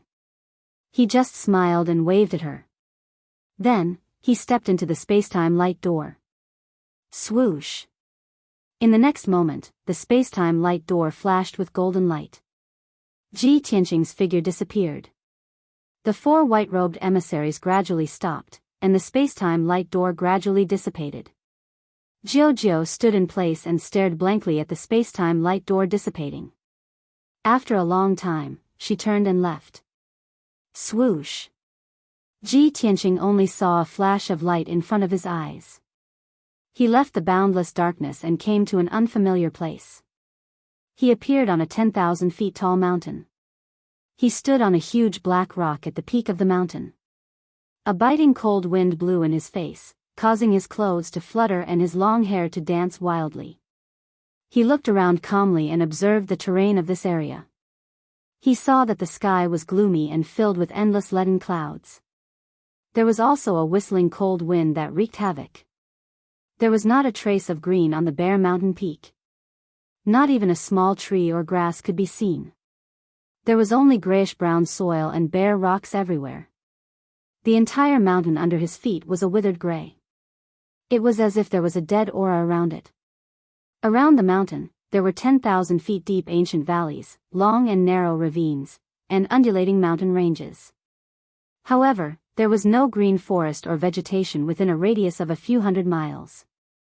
Heaven and earth were filled with a thick chill. There was also an ancient and heavy aura.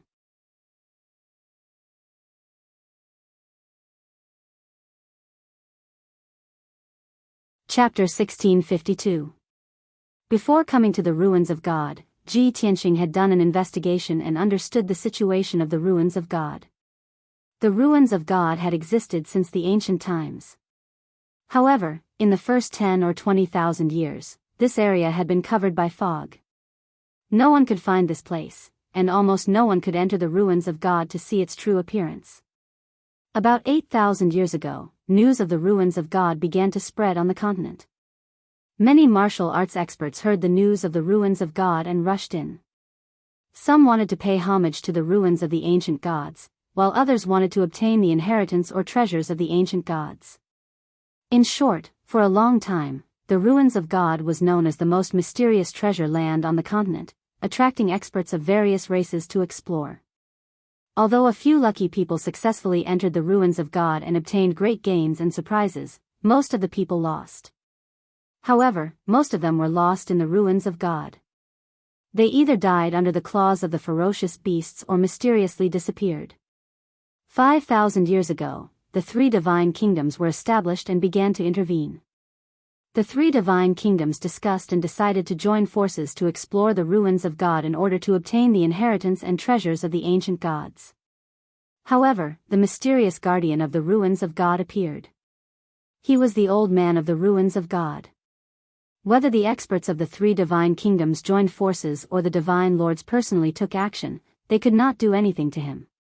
With the old man of the ruins of God, no one could force their way into the ruins of God, not even the martial gods. The old man of the ruins of God was as mysterious as the ruins of God. No one knew where he came from, no one knew his strength, and no one knew why he wanted to protect the ruins of God. People only knew that after the old man of the ruins of God discussed with the three divine lords, they made a decision. Every 20 years or so, the three divine kingdoms would select the most outstanding geniuses to exchange pointers in the ruins of God. If anyone had outstanding talent or could catch the eye of the old man of the ruins of God, he would give them a chance to enter the ruins of God. This rule came from this and had lasted for more than 5,000 years. Ji Tianqing stood on the bare mountain peak and looked at the gray sky in front of him. He murmured with a calm expression, "Jiao said before that the divine kingdom exchange would be held on the ancient gazing platform. But the ruins of God is incomparably vast, at least 10 million miles. Where is the ancient gazing platform?" With this thought, he took out a communication jade slip and sent a message to the great guardian, asking for his location and the location of the ancient gazing platform. About a quarter of an hour later, a spiritual light flew from the horizon and landed in his hand. This spiritual light was the jade slip that the great guardian had sent back. Ji Tianqing released his divine sense and invaded it, immediately reading the information. It turned out that the great guardian had personally brought the four gods' disciples here and they were already on their way. It would take them about 12 days to reach the ruins of God. As for the location of the ancient gazing platform, the great protector did not know where Ji Tianqing was and could not provide him with directions and routes. The great guardian only told him that the ancient viewing platform was located in the depths of the ruins of God, close to the center. Ji Tianqing silently put away the jade slip and opened the sword world. His divine sense extended into the city lord's manor of peaceful soil city. In a dimly lit secret room, there were 2 futons made of spiritual jade and a wide bed made of ice jade. A young man in a black robe with a cold face was lying on the ice jade bed, quietly sleeping. On the futon not far away, a young woman in a white Taoist robe with two ponytails sat upright. Without a doubt, these two people were Ji Bai and Shohei. When Ji Tianqing returned to the god's sealing mountain, Shohei brought the severely injured and unconscious Ji Bai to the foot of the mountain to heal. Before Ji Tianqing went to the vast divine kingdom, he found Shohei and Ji Bai and asked them to enter the sword world to recuperate. This way, the two of them would not be separated from him. During this period of time, Shohei and Ji Bai had been healing in the secret room and had never taken the initiative to call him. Shohei, how is Ji Bai's situation? Ji Tianqing asked Shohei via voice transmission. Shohei, who was meditating, quickly ended his cultivation and replied via voice transmission, Master, Ji Bai's injuries are no longer serious. He will wake up in 2 days at most. Hearing her words, Ji Tianqing was relieved. Thus, he changed the topic and asked, Shohei, have you ever heard of the ruins of God? Shohei was startled for a moment, then nodded with a solemn expression. Of course I've heard of it. That is the most mysterious forbidden area on the continent. It is said that the ancient gods are buried there. Master, could it be that you have already arrived at the ruins of God? Ji Tianqing slightly nodded. That's right, I am currently in the ruins of God. Shohei revealed a worried expression and said without hesitation, Master, the ruins of God is filled with danger and unfathomable dangers. Master, please release Shohei to protect your safety. Ji Tianqing thought for a moment, then opened the exit of the sword world. Shwa! With a flash of light, Shohei left the sword world and appeared in front of him. Shohei greets Master. Shohei bowed respectfully to Ji Tianqing. Ji Tianqing nodded and asked, Shohei, have you heard of the ancient gazing platform? Shohei calmly shook his head and explained, Shohei has only heard of the great name of the ruins of God, but I have never been here. All right. Then we can only slowly explore. Ji Tianqing said without changing his expression. Then, he took Shohei and flew into the sky, flying towards the east as fast as lightning. He sped through the sky, and Shohei followed behind him 1,000 feet away, using a secret technique to hide his aura and tracks. On the surface, it seemed that only Ji Tianqing was traveling alone. Ji Tianqing understood that Shohei wanted to protect him in the dark so that it would be easier for him to move. Unknowingly, 10 hours had passed. It was night time, and the pitch-black night shrouded the world. The lead clouds in the sky were thicker, and the biting cold wind was more raging. Ji Tianqing flew for more than 60,000 kilometers, crossing countless gray mountains and desolate valleys. He did not encounter anyone along the way, nor did he encounter any danger. However, he knew in his heart that this should be the periphery of the ruins of God, which was relatively safe. The truly dangerous area was in the depths of the ruins of God. At this moment, a dazzling light suddenly lit up in the pitch-black sky in front of him. That dazzling light was colorful and spread out in the shape of a fan in the pitch-black night sky. At the end of the sky, that dazzling light was like an extremely small light spot. It gradually spread out, forming a huge light shadow. The light shadow stretched across the high night sky and did not dissipate for a long time. It continued to change into different halos and appearances.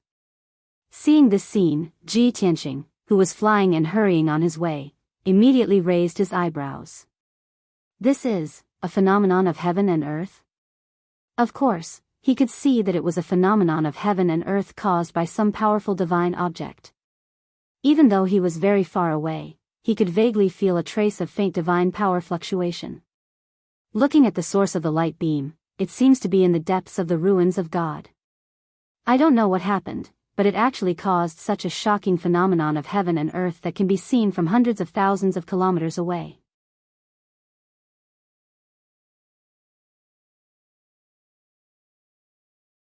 Chapter 1653.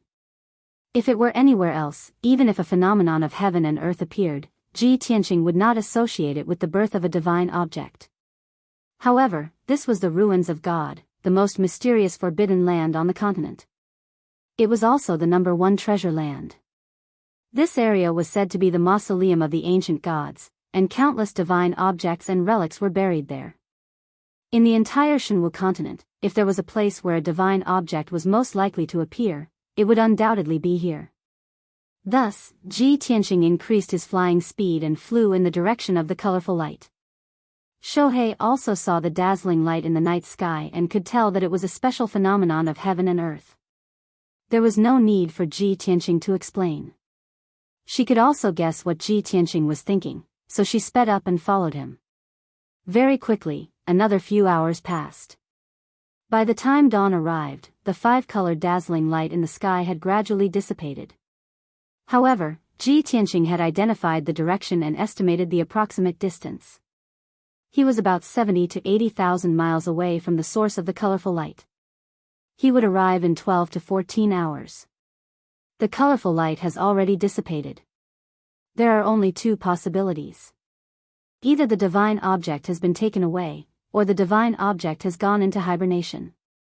No matter what the result was, he wanted to rush over as soon as possible to investigate. However, Ji Tianqing had already left the periphery of the ruins of God and entered the depths of the ruins of God. He had only flown a few thousand miles away. Just as he flew over a deep valley, he was attacked by a ferocious beast. It was a giant snake that had cultivated for more than 1,000 years. It had already evolved into an evil dragon. Its body was 1,000 feet long, and its entire body was covered in grayish-brown and dark silver scales. There were also two dark red malignant tumors on its forehead. It had been lurking in the valley the whole time. When Ji Tianqing flew over the valley, it brazenly launched an attack. The poisonous mist that covered the sky and the earth, mixed with more than a dozen water columns formed by poisonous liquid, enveloped Ji Tianqing. Ji Tianqing sensed that something was wrong. He decisively released his magic power and condensed a layer of magic power shield to protect himself. Bang! Bang! Bang! Amidst a series of muffled sounds, more than a dozen black water pillars struck him, and the dark green poisonous mist also enveloped him. The terrifying force of the impact sent him flying thousands of meters away. He smashed into a mountain peak on the left side of the valley, causing rocks and dust to fly up into the air. The WYRM's strength had already reached the 9th firmament essence spirit realm. It was not far from the tribulation transcendence realm. Once it broke through to the tribulation realm and successfully survived the first heavenly tribulation, the malignant tumor on its head would turn into dragon horns. It would also transform and successfully evolve into a flood dragon. Roar! After the evil flood dragon blasted Ji Tianqing away, it let out an excited roar. Its figure flashed and rushed towards Ji Tianqing. It opened its bloody mouth and bit down viciously. However, just as it rushed in front of Ji Tianqing, several dazzling sword lights lit up in the sky from the side. Swish! Swish! 6 huge icy blue sword lights exploded with unstoppable power, and with lightning speed, they ruthlessly slashed the evil dragon's body. With a series of muffled bangs, the flood dragon's 1,000 feet long body was cut into 7 pieces in an instant. Flesh and blood splattered everywhere, and dark green venom splattered everywhere. The evil dragon opened its mouth and let out a miserable scream. A few pieces of its corpse fell from the sky and smashed into the valley below. Its physical body was killed on the spot, and its essence spirit immediately emerged from its head and flew into the sky. The grayish-brown snake-shaped essence spirit was like a 2-feet-long gray fog. It looked around in panic, searching for the person who killed its physical body. It was only at this moment that a graceful figure appeared in the sky not far away. It was a young woman in a white robe. She held a 3-foot-long sword and exuded a powerful aura. This person was Shohei. When the evil dragon's essence spirit saw Shohei appear and sensed her tribulation transcendence realm aura, it immediately fled in fear. Shohei did not show any mercy. She chased after it as fast as lightning and used a secret technique to kill the evil dragon's essence spirit. Then, she flew back to Ji Tianqing's side and asked in a worried tone, "Master, are you injured? How are your injuries?" Ji Tianqing had already removed his magical power shield. He said with a calm expression, "Don't worry, that evil dragon can't hurt me." But it sprayed out a poisonous fog. Shohei was still a little worried and warned, "Master, you should check your injuries carefully to see if you are poisoned." Ji Tianqing waved his hand and said, "My physical body has been tempered thousands of times and is already immune to poison. Let's continue on our way." After saying that, he continued to fly into the depths of the ruins of God. Shohei saw that his aura was stable and there was nothing unusual, so she followed him with relief. 2 hours later, Ji Tianqing encountered danger again. The danger this time did not come from the ferocious beasts. There was an inconspicuous low hill in the mountains that was shrouded in heavy fog. When Ji Tianqing flew over the hill, a terrifying devouring force suddenly came from under his feet.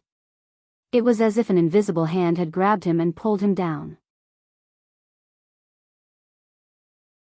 Caught off guard, he was pulled into the heavy fog by the terrifying devouring force.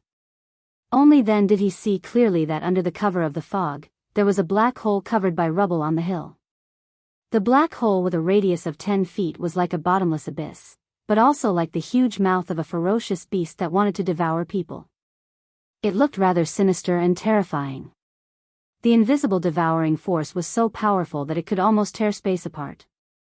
It was comparable to the full-strength attack of a tribulation stage powerhouse. Ji Tianqing struggled with all his might. He did not hesitate to use all his strength and used his teleportation technique. However, he still could not resist the devouring force of the black hole. He continued to fall and was about to be swallowed into the mysterious black hole. At the critical moment, Shohei rushed over and desperately pulled him out of the black hole and escaped from the fog. After this incident, Ji Tianqing realized that the hidden danger in the ruins of God did not only come from the ferocious demons and beasts. This was the ancient ruins of God, the most special forbidden area on the continent. Anything could happen. After calmly analyzing it, he determined that the mysterious black hole was most likely a spatial rift. Once he was swallowed by the black hole, he would die without a doubt. The incomparably powerful spatial power would tear him into pieces, leaving not even a trace of him behind. After that, Ji Tianqing became even more cautious.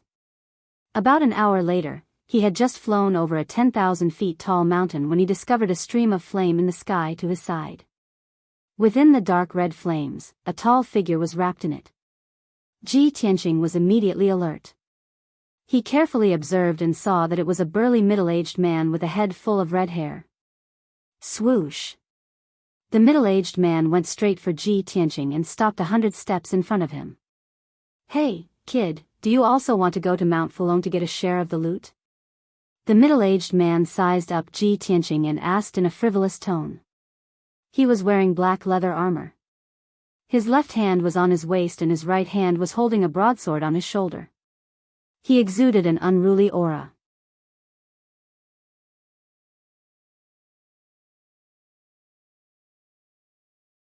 Chapter 1654.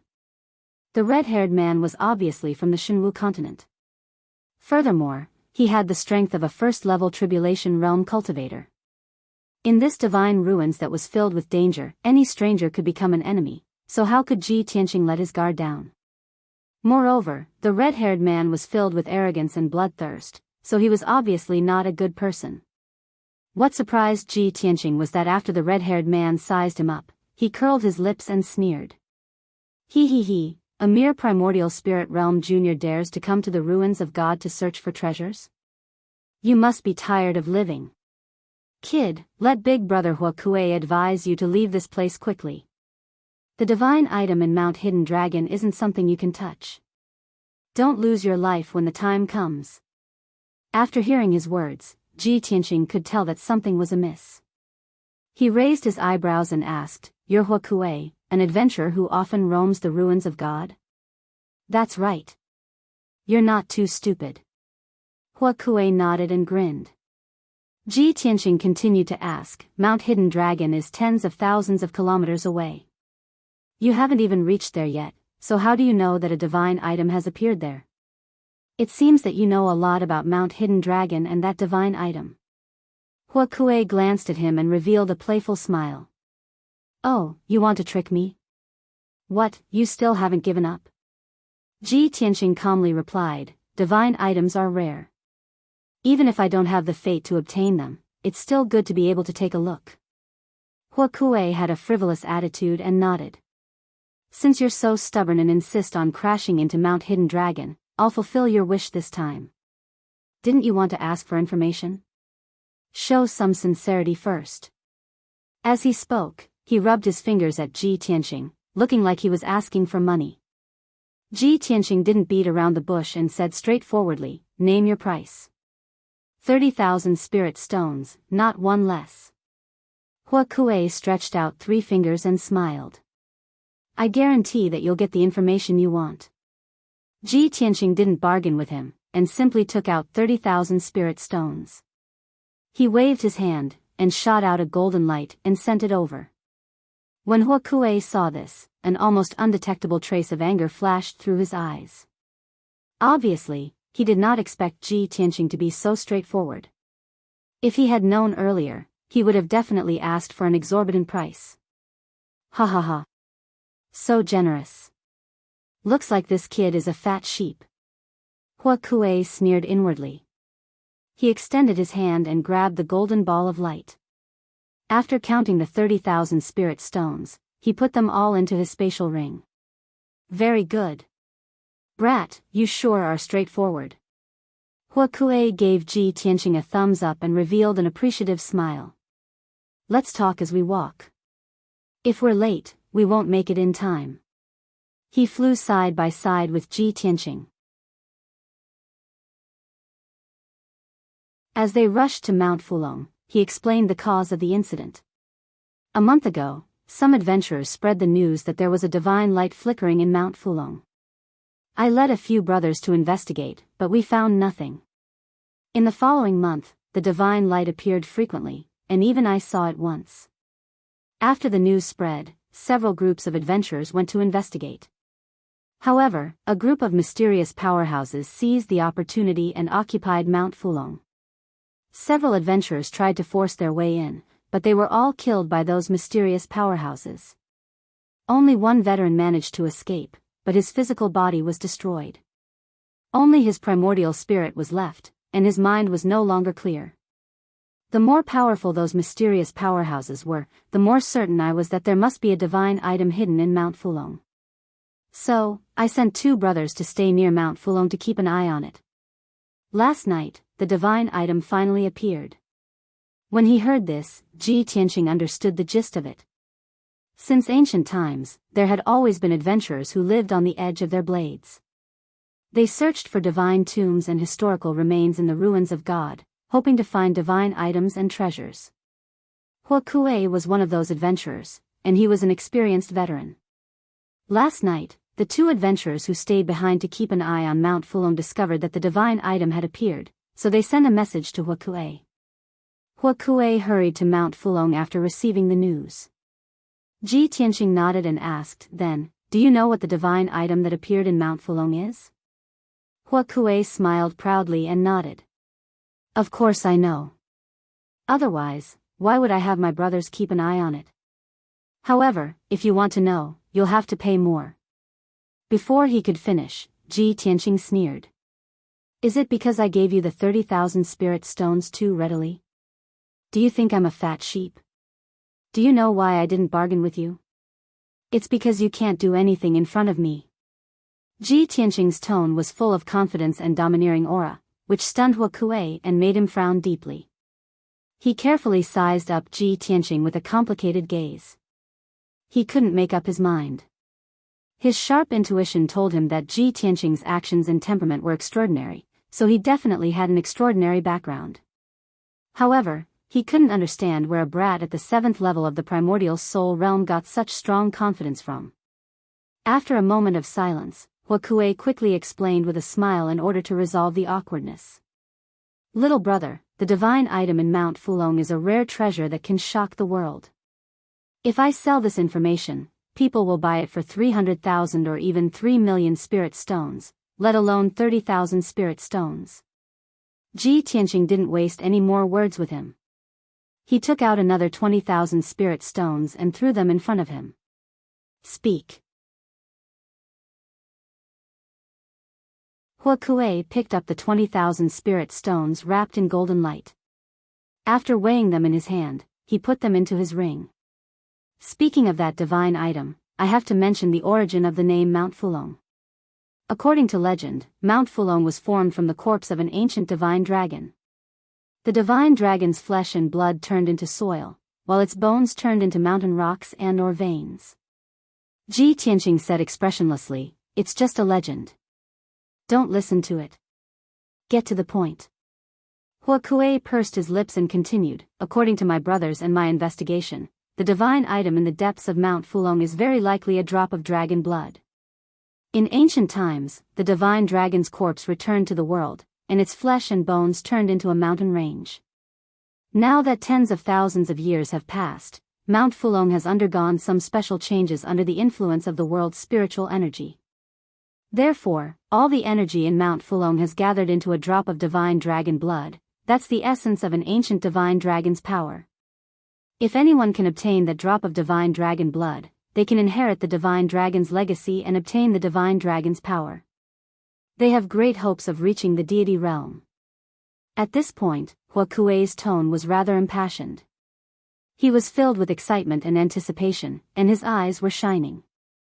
However, Ji Tianqing's reaction was indifferent.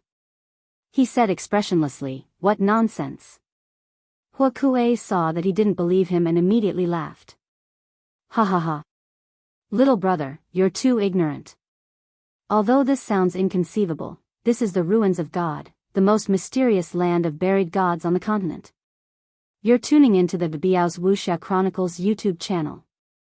Don't forget to subscribe and join us on this journey to catch the most captivating stories.